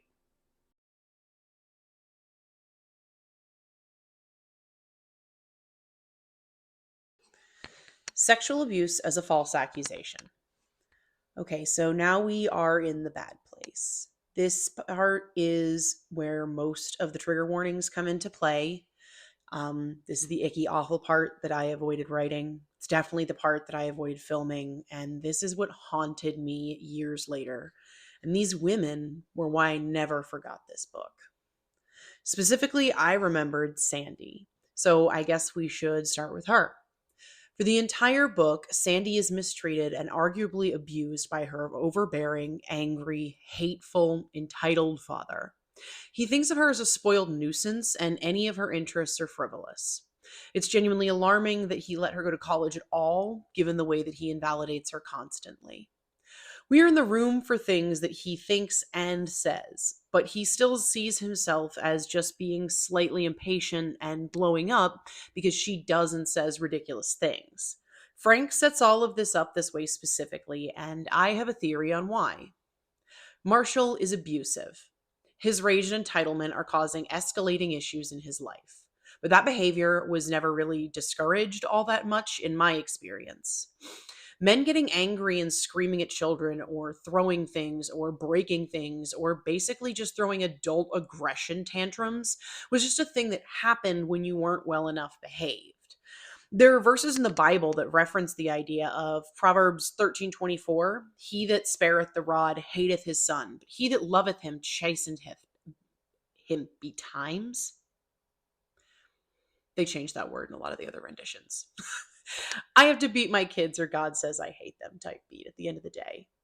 So the way to justify all of this behavior and condone Marshall's views is to make Sandy accuse him of something worse than what he's done, that he also didn't do. She is literally just a tool to justify her own abuse, which is so often the case in real world domestic violence, pushing women to a point that they freak out in front of others so that their testimonies and pleas for help go unheard because they are known to exaggerate or overreact in the eyes of others, regularly abusing them in ways that are hard to detect so that when they go for help, there aren't bruises or broken bones to prove what's being done, and others think that they're crying wolf. Excusing the smaller offenses because it's not that bad. It seems to me men like Frank won't think it's a good enough reason to leave until someone is dead. I want to talk about the context of the church in these themes next. So we're going to discuss the 14-year-old that we do not meet that the previous pastor of Ashton Community Church was accused of assaulting. This part might make me cry some, but I'm going to do my best to keep my shit together for the sake of some real life victims in situations like this. I want to stop my script for just a minute to mention that we don't ever find out the 14-year-old's name, to my recollection. Again, she is just a tool for validating her own abuse. And the way that we dehumanize this girl makes it even easier for us to believe the idea that someone would just falsely accuse a pastor who has so much more power over them of something like this frivolously. Okay, carry on. I made James Farrell's avatar Bob Gray for a reason. I'm going to read now about Bob, and this is going to be really upsetting, but this guy was an important figure in the church that ran the school that we both went to. This is now the inception of trigger warnings as well. This is real life CSA. This is a slightly abridged article from bishopaccountability.org. There's surprisingly a lot of news articles that have been deleted regarding this, so we're going to go with what I could find. Some of this is a direct quote from the site, and some of this I've clipped up a little bit for the sake of time. Former pastor Bob Gray died within 48 hours of when this trial was supposed to start. He's charged with sexually molesting children several decades ago. Now that he's passed away and the trial won't happen, the records are public. The depositions are from 5 women and 1 man. Prosecutors say the man would have been key to the trial because they think his testimony is especially credible. We interviewed him exclusively last year. We'll call him Dave. He told us Gray would tell him he loved him. Now we see the deposition from Dave. Dave says under oath that Gray would have his head between my legs. He goes on to say he would start rubbing his face around and he would tell me that he was praying. It progressed into him actually taking my pants down and performing. The depositions are full of very graphic details. Much of the content matches what the alleged victims have been telling First Coast News of Jacksonville, Florida for more than a year now. Another alleged victim was asked to draw Gray's office. Her drawing is part of the deposition. She says in his office, Gray penetrated her with his finger. She says afterwards, he would file his fingers and clean them out. And then he would have his hand lotion that was a Halston Z14. She says he would smell his fingers afterward and have her smell them as well. Gray admitted to the police on tape during the detective's interview that he French kissed little girls. But when asked if he touched their private parts or digitally penetrated them, he denied it. That worries some of the alleged victims who've already been called names, according to a former church member. She says they have been called liars. She is upset because she believes the church covered up information about Bob Gray and did not support the victims for years. The website goes on to say that they talked with another alleged victim who now lives in Maryland. We'll call her Dana. She says, as well, her concern is for the alleged victims who had the worst things done to them, the alleged acts that Gray denies. Dana says some church members will never be convinced. I think there are people that are brainwashed that you should never question authority. They're too scared, Dana told us by phone. Denise Green, another alleged victim, says that her hope is the civil action still pending against the church. She says now is the only way the truth is going to be known. The church has always denied any cover-up. No date has been set yet for a civil trial. And of course, they would never make it to that trial. Next, I'm going to read some transcripts of his arrest interrogation. This is long. I got it from the website News4Jax, but I think it's important because it maps the justifications in Bob's mind a step at a time.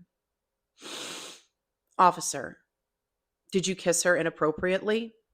Gray, you know, French kissing. You French kissed her? Yeah. Where were you when that happened? I think in the office. Gray told the officer he never molested children, that he only kissed them. Officer, did you ever give candy or money to these little girls when they left your office? Gray, no.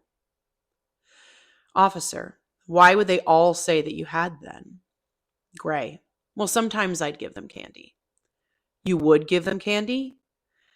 Yes, And why would you give them candy? It's because I loved them, and I wanted to be nice to them. During the interview, the officer told Gray he had ruined the lives of many of the victims and asked him how he felt about that. Officer, do you feel that you've been forgiven by God for what you've done? Gray, I know I have. Officer, you do? Gray, yes, ma'am. Officer, okay. Two that I talked to have tried to commit, okay? That's how emotionally affected that you affected these girls, okay? Gray just says, They tried to end themselves, the officer insists. Gray just says, Officer, one is so disturbed that she sits in the closet in the dark and won't come out. That's how she lives her life because she's so affected by this and so upset that you did this. And now you're not owning up to it. So pretty much what you're saying is that these girls are lying.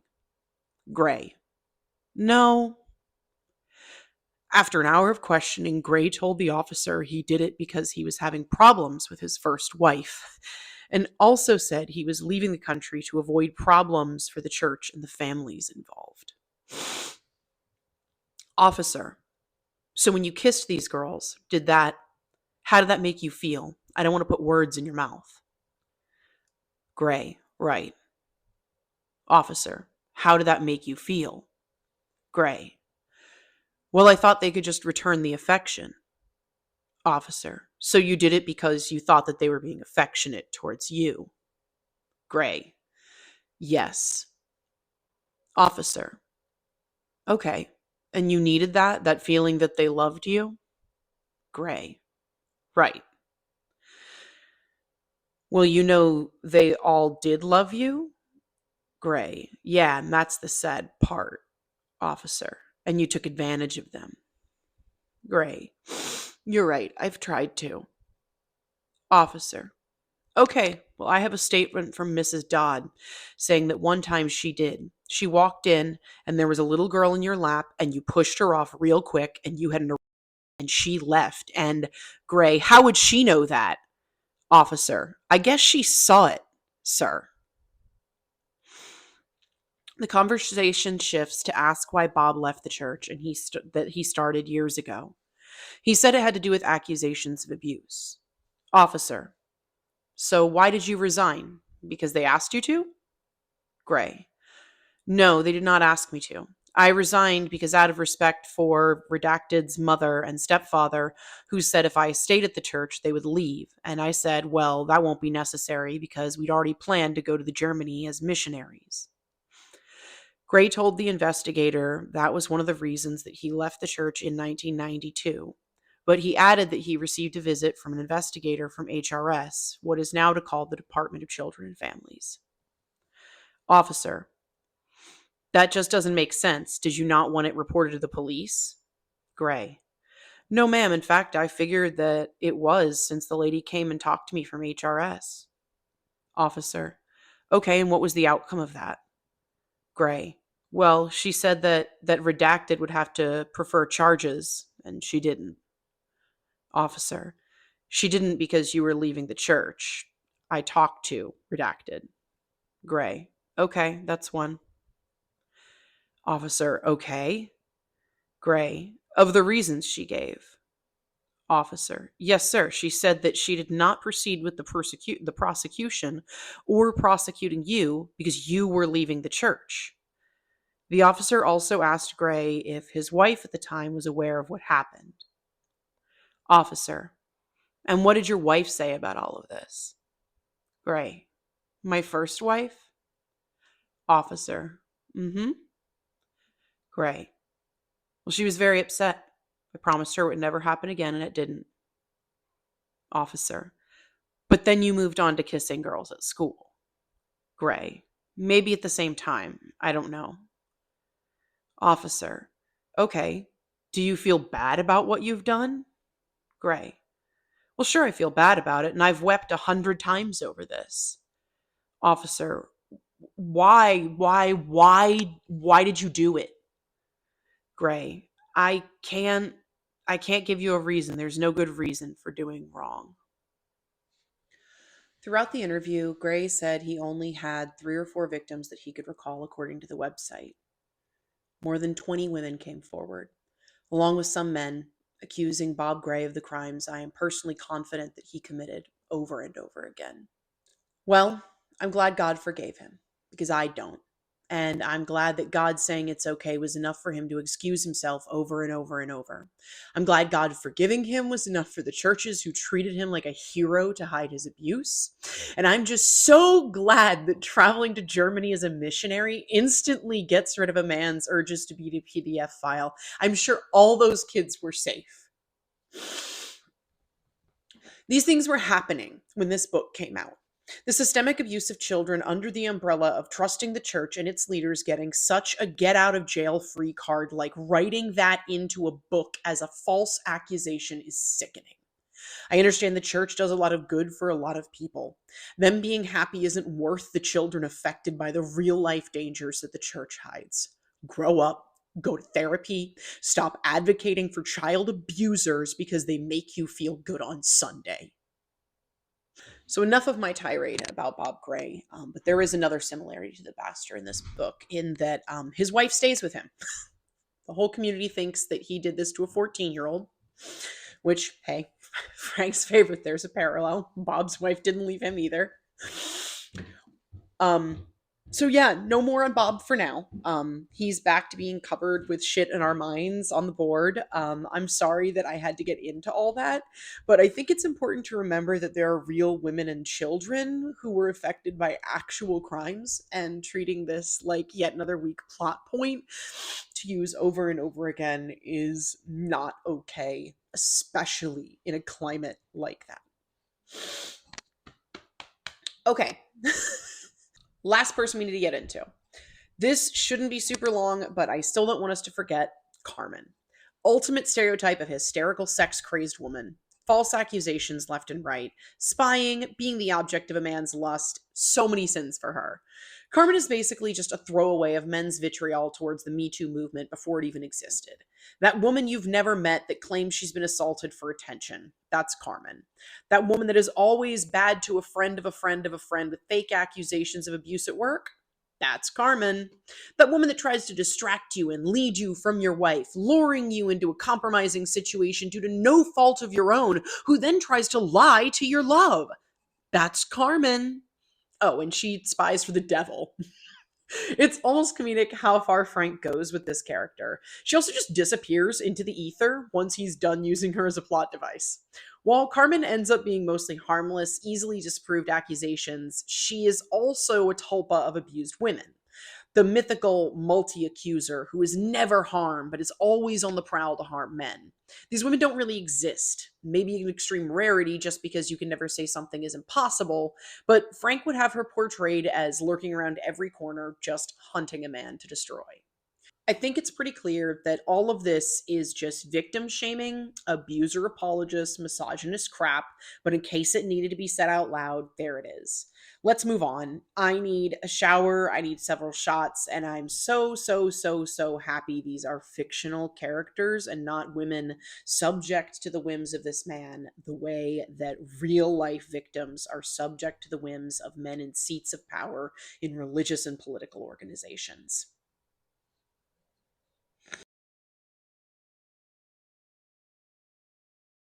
Okay, slightly less intense, much less intense, but also gross and messed up, is the way God is used as a cure-all in this book, specifically as a cure for addiction. It goes without saying that a single prayer can't cure a person of addiction, but the idea that it should be able to, that if you believe in the right way hard enough, you'll be able to endure. God also apparently magically fixes whatever is wrong in the brain of the man that attacks Bernie so well, he doesn't even need to own up to his crimes to the law. The thing is, a man that would kick and beat a woman and leave her for dead doesn't change his beliefs about why that would be permissible in his life for no reason. At one point, the character even says, "Look who I'm working for now." So is he willing to do this for the Lord still, or did God cure his violence? Either way, it'll be permissible because God approved it. While Marshall and Sandy's relationship is fully left in the air, the implication is that it is better now, we're back on the right track. But nothing has really changed beyond Sandy enduring even more trauma.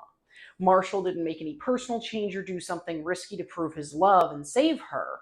Nothing actually changed in the way of them like getting therapy or talking things out, but we close the book out as though it's all going to be fine. Thankfully, this book has no seed finance or laying of hands, or I would have to make this section 3 pages as well.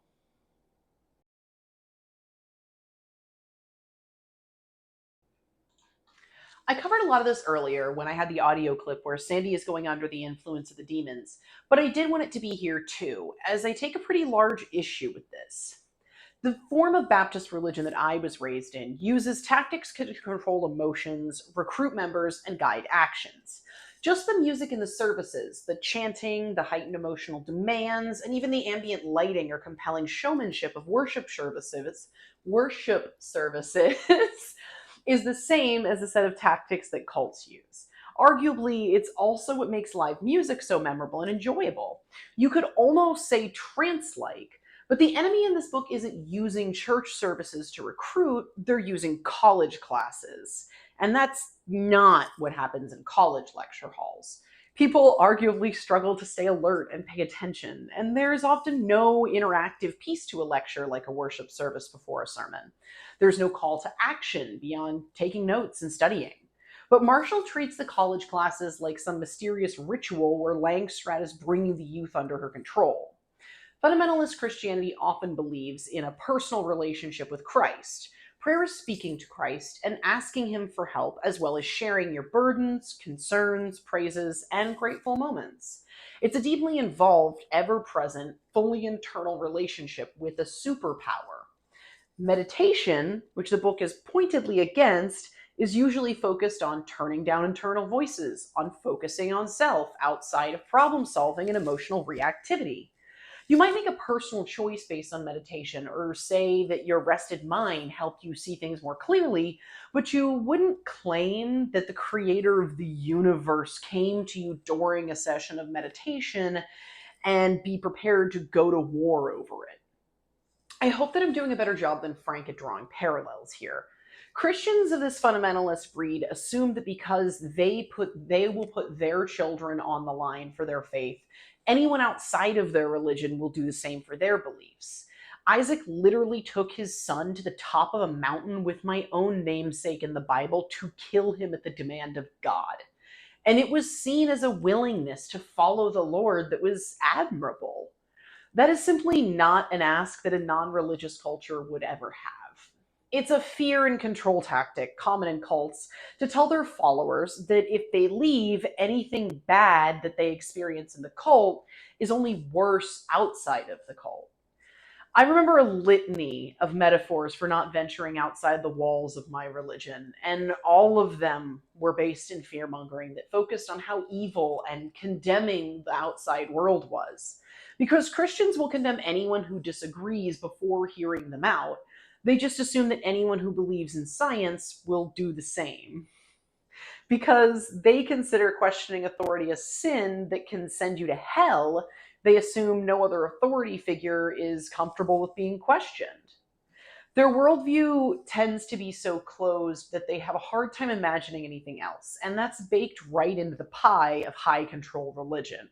What I'm trying to say with all of this is, ideologies like this book consider all things not within their belief system to be in a power struggle with their belief system. They literally earn bonus points with God for converting others. This creates an antagonistic view that is us against them, resulting in an attitude of active aggression towards any non-believer, regardless of what they do believe. You may love the same God as me, but you've been deceived to believe a slight variation, and I know you're trying to trick me into believing the same thing, and then neither of us will go to heaven. Type of lifelong soundtrack. It seems obvious this is going to result in a lot of suspicion of others, to the point of paranoia even.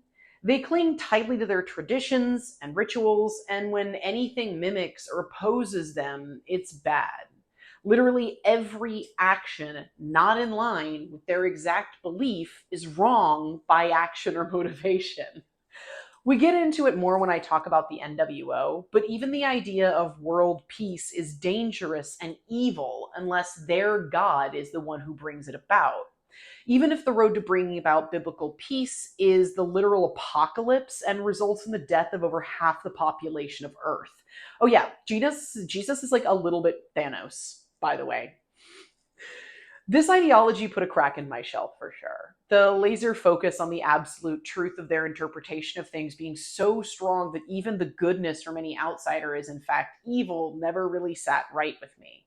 I was warned against social workers, teachers, even family members outside of my religion.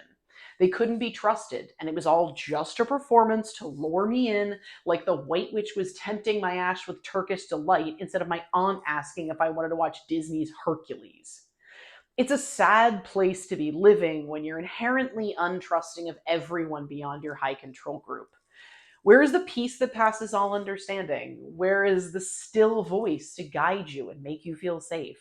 There's only distrust and paranoia and constant performance to please a God that won't say out loud when he is happy with you or not. But don't worry. Literally every other person is happy to let you know if they think God is pleased with you. And to follow that up with assuming all other religions or lack thereof are just as bad, if not worse, it was the darkest place I have ever been.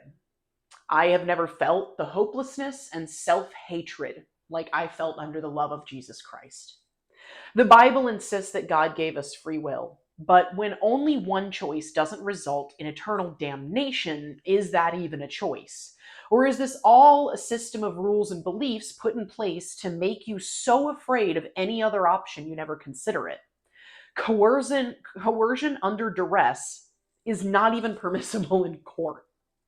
If the people actively fear-mongering and controlling you are the best people in the world, what lies beyond the garden wall? And how crazy are you to want it? How arrogant do you have to be to believe that everything you were taught has at least a tint of untruth? You must accept that being the worst of your religion to even consider leaving it when you are in groups like that. I am so happy that you know me now, Chloe. That you know a me that doesn't hate myself or think I'm stupid or wicked or grotesque for my own thoughts. I am so happy that you never had to meet the amalgamation of self-loathing combined with raw pride that it took for me to walk away from it all completely.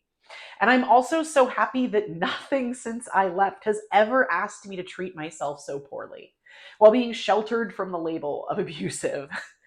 They assume that to walk away from any other system of belief or non-belief is just as traumatizing as walking away from them. Their own abuse is the constant measuring stick they apply to the entire world. I try to stick to groups that only ding me a termination fee for departing these days. You know, like dropping a class, which is very easy, and you're allowed to do, without even being academically penalized for the first few classes usually. They'll even refund some of your course fees, and you still get to go to the college. I don't know if Frank understands how normal colleges work and why one wouldn't really be a good comparison here. Given everything I just went on about, I'll keep this pretty short and simple. When you need full mental, emotional, and physical control of someone, autonomy is deeply threatening. It's kind of humorous how disgusted Marshall is with any of his daughter's bids for autonomy and personal choice, given how close he is to sovereign citizen status with his own ego and rage issues. So clearly autonomy for women is even more threatening and icky to Sweet Frank's sensibilities. A lot of versions of Christianity are really big on hierarchy. It's the Triforce from Zelda, then the pastor with the church, then hubby with legal personhood, then wife with the animals, then down here with the furniture is the kids. Because children are owned by their parents, especially female children. Doesn't Sandy know that her father is going to tell her who she should marry, and then he will give her to him, and she's never going to need to worry about being a human without ownership? Maybe one day when we emancipate the wives of fundamentalism, we can make a fun story about how it taught them life skills, so it was actually good for them. Just a thought. When everything is sorted into a directory of who tells you what to do, you run into structural issues when someone steps outside of their role and just decides to tell themselves what to do. I'm not sure if you ever asked this, but when I left the church, I had people ask me a variation of, if you don't believe in God, how do you know what's right and wrong? So that's either a very silly or very scary question. Either those people just haven't thought about it, and obviously they have moral and ethical beliefs, even if God doesn't exist, and it's silly. Or the scary one. There's a bunch of people out there that if God's wrath and heaven's delight weren't motivating them, would just be down to play purge. I genuinely do not believe all the Baptists that I knew as a kid were salivating at the chance of genocide. Okay, well, not like personally committing genocide. Like maybe they wanted one, but like not, they didn't want to do it. There were a lot of sentiments that we should like just nuke the Middle East post 9/11. So maybe more interested in genocide than average. The Bible is a really violent book. Anyway, autonomy makes them consider their own belief systems and desires, and that basically just messes everything up structurally.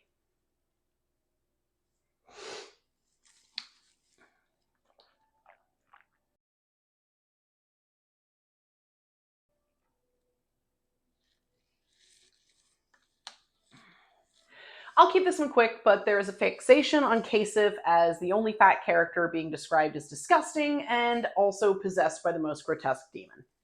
He is described and addressed as pudgy during the book. He is roundly built. He is a fat geezer. He is a wimp from Fat City. Whatever that means, it has to be located next to Flavortown. But I couldn't tell you his hair color or his eye color. He is also notably the only overweight character that seems to appear in the book, and he is evil. The assignment of morality to fatness is not new by any means. This is just a classic association and one more thing that was icky and unnecessary to read.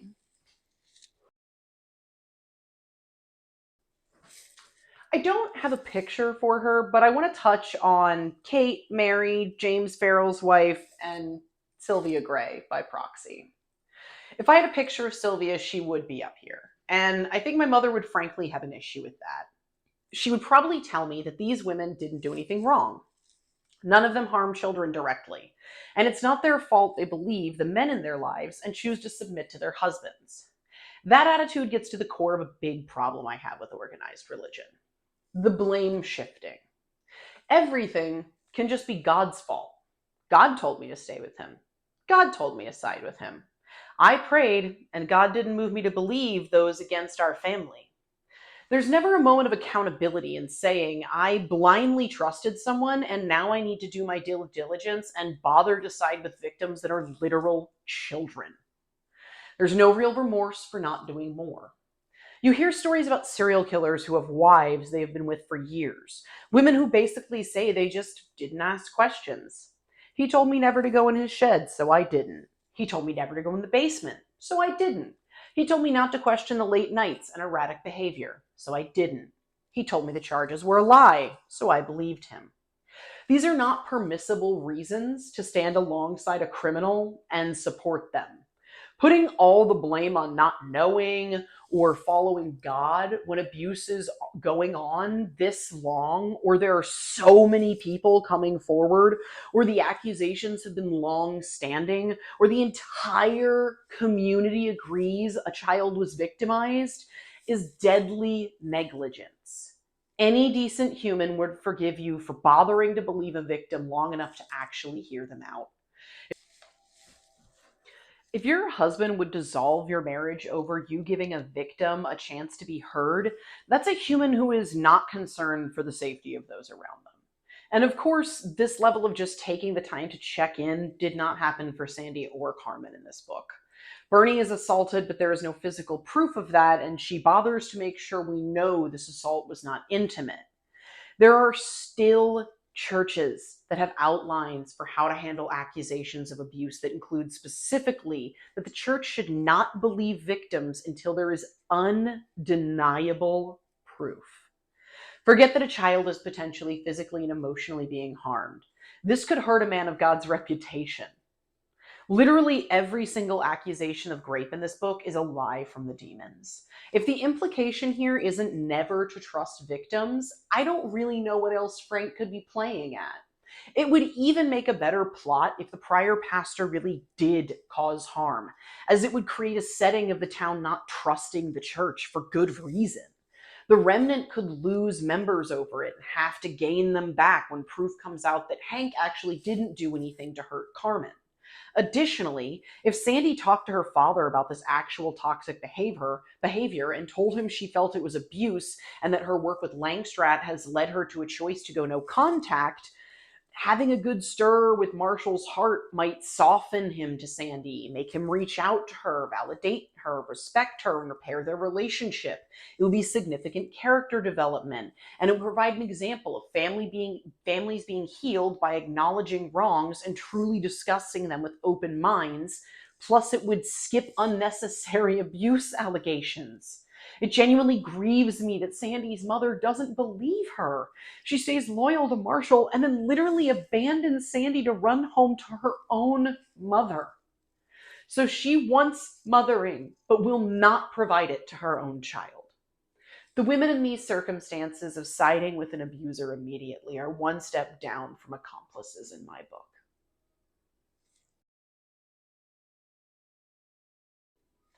The approach this book takes to sinners reminds me of what the whole Sound of Freedom debacle is. The focus is so heavily on being this badass warrior of God stopping evil that it doesn't matter if you're creating victims or damaging lives or the catalyst for the evil you purport to vanquish. All that matters is that you got to be a badass and convict a sinner. Hank makes reference to this ideology multiple times. Neither of us are part of a church, but I feel like we can both remember the idea that Jesus was basically like the ultimate hippie. He wanted to bring love to all. He didn't talk about sex workers as disgusting parts of society. He didn't racially discriminate in his descriptions and representations. He didn't care about what your home country was or how you got here. He certainly didn't cast you from his presence for the sin of adultery. In all fairness, the God of the Bible and the teachings of Jesus often differ from one another, so Hank is pulling this attitude from different places in the Bible than I'm referencing. It's not that his viewpoint can't be supported by the Bible. It's that they aren't supported by the teachings of Jesus. Hank and Marshall both seem to delight in their correctness and goodness and their righteous anger or their righteous power that comes from that. Their general righteousness, if you will. But Hank is deeply judgmental and seeking a chance to condemn sinners. Marshall is angry and indignant and insistent that his view of life is 100% correct. They both have a dedication to their perception of correct and good. What they exclude are all the people that Jesus didn't. All the people slipping through the cracks, feeling unloved, cast out by society. So I just hate this. It takes the book from being bad and something I disagree with ideologically to being something that also misinterprets what I believe the intentions of the Bible to be. I am perturbed and offended.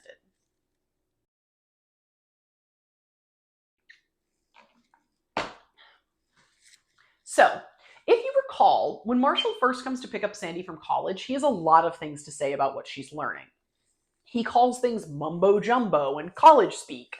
He seems generally against anything Sandy has learned at the college, but there is also the idea that the villain headquarters is the college. Professors and other employees quickly side with Langstrat and fall under her influence.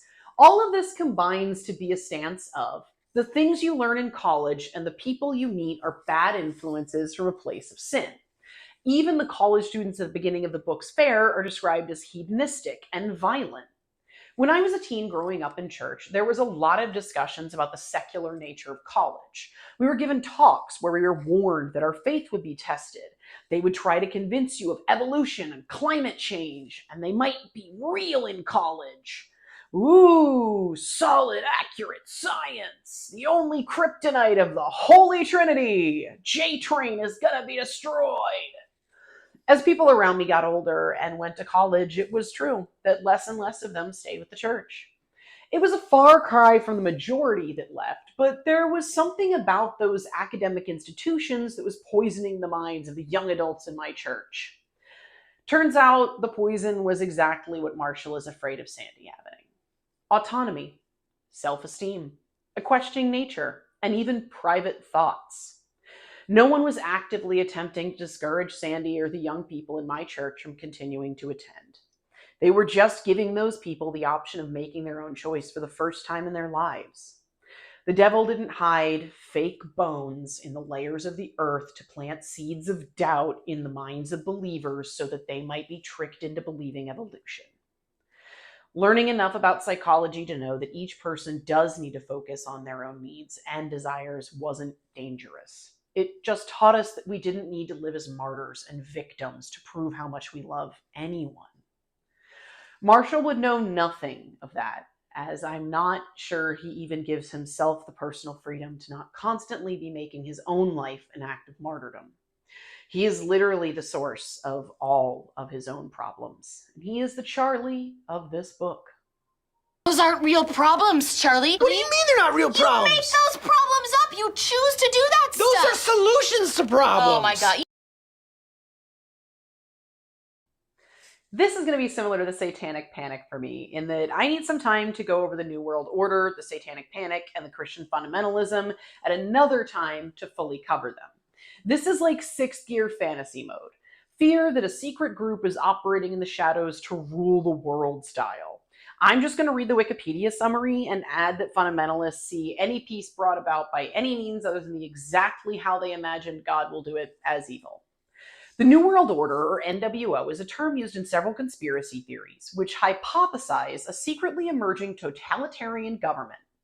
The common theme in conspiracy theories about a New World Order is that the secretive power elite with a globalist agenda is conspiring to eventually achieve world domination and rule the world through an authoritarian one-world government, which will replace sovereign nation-states and an all-encompassing propaganda whose ideology hails the establishment of the New World Order as the culmination of history's progress. Many influential historical and contemporary figures have therefore been alleged to be part of a cabal that operates through many front organizations to orchestrate significant political and financial events, ranging from causing systemic crises to pushing through controversial policies at both national and international levels as steps in an ongoing plot to achieve world domination. Before the early 1990s, New World Order conspiracism was limited to two American countercultures, primarily the military and anti-government right, and secondarily, the part of the fundamentalist Christianity concerned with the eschatological end-of-time emergence of the Antichrist. I hope I got that word right. It's so fun that these are now the same group, though. Isn't that great? Academics who study conspiracy theories and religious extremism, such as Michael Barkin and Chip Burlett, observe that right-wing populist conspiracy theories about a New World Order not only had been embraced by many seekers of stigmatized knowledge, but it also seeped into popular culture, thereby fueling a surge of interest and participation in survivalism and paramilitarism, as many people actively prepared for an apocalyptic and millenarial scenarios. These political scientists warn that mass hysteria over the New World Order conspiracy theories could eventually have devastating effects on American political life, ranging from escalating lone wolf terrorism. Lone wolf terrorism is the term used to describe someone who attacks alone in a terrorist attack without the help or encouragement of a government or a terrorist organization, to the rise to power of authoritarian ultranationalist demagogues. Ultranationalism resembles fascism, marked by a xenophobic disdain of other nations, support for authoritarian political arrangements verging on totalitarianism, and a mythical emphasis on the organic unity between a charismatic leader and an organizationally amorphous movement type party and the nation. Demagogue is a political leader who seeks support by appealing to the desires and prejudices of ordinary people rather than by using a rational argument. Super happy those exact two things didn't happen. We need to get our passports. Do you have a passport? I don't have a passport. I need to get my passport. I'm not trying to stay and fight for a nation that wouldn't lift a finger to save me, bro. Back to the book. That is somehow actually scary again now. The NWO and the Satanic Panic really are topics I could speak on for hours. It's just so much bullshit over literally nothing. I do want to note that the Protocols of the Elders of Zion falls under the NWO conspiracies. Chloe, I'm pretty sure you've never heard of the NWO or the Protocols of the Elders of Zion or how UFOs have a whole slate of Zionist alien hybrid theories in them, and I want to keep your sweet, perfect mind intact. You don't need to fill it with all these racist, hate, and absurdity that space is for memories of cats, thinking of what you want for lunch, and retaining your incredible social capacity to amicably maintain relationships without self-harm. So I'll just say it just gets like really racist specifically towards Jewish people in a lot of its versions, but they do save hate for everyone. Well, but Eurocentric white people.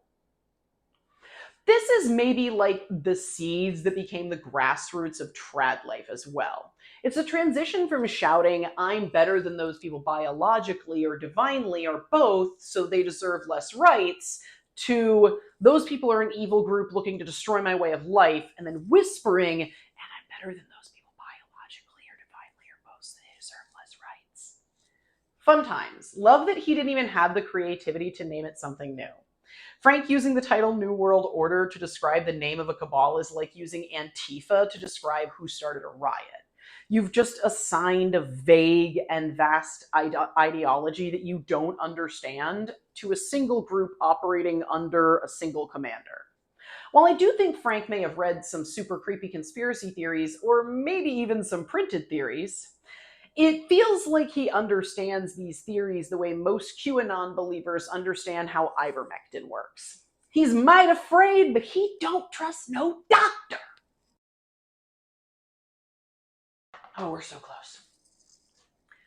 When I was a kid, the pastors and deacons at my church mentioned the ideas of a global conspirator, or global acting groups against us. Most of it related to the Antichrist and how he would unite the world. In any other context, and most other religions, the idea that you would promote world peace and unity is a good thing.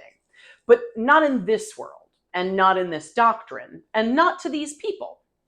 Global peace is somehow the enemy, unless it comes by the way of millions of death or sinners cast to hell. The idea of peace without judgment or recompense is non-existent. In the moment that a believer is confident and loves themselves, they have sinned. A version of the world where everyone loves themselves and one another is a dystopian future to the zealots. They don't just preach brimstone, they want it. They want the justification of violence and misery enacted on those that didn't side with them. There is a streak of dangerous, vindictive cruelty in every version of Christianity I've ever encountered. This does feed into my notes on wanting to punish a sinner more than save them, but the NWO, or New World Order aspect of it, is an additional level that is worth its own discussion. Did you know that back in the day, at the start of the United Nations, Christian fundamentalists opposed the creation of the organization? To them, the only way the world can unite without a returned Jesus is from the devil. It's black and white, one or the other, good or bad. Even something like the United Nations scared them, and it technically has no governmental power. The Allied forces didn't seem to bother them, because there was bloodshed, and they could claim the Axis powers were backed by the devil. But it was essentially the same idea. There is no peace without war. We couldn't possibly reach an agreement to treat one another well, or that would be some sinister version of enlightenment. Chloe, I really want your thoughts on this more than anything else. The idea that all those people preaching peace and love are genuinely afraid of a version of the world that found peace without God is deeply unsettling to me. They want to fight and they want the apocalypse to happen. There's a bloodlust and a justification that they see in the fall of man. It reminds me of the philosophical question. Do you want to be right or do you want to be happy? And they choose to be right every single time. Anyway, let's link this UN-NWO thing. So the basis for the hate of the UN is founded on the idea that a world government should replace the rulership, that a world government would replace the rulership of Christ. Humans will rule themselves in a secular fashion that does not systemically worship and admonish the Judeo-Christian God.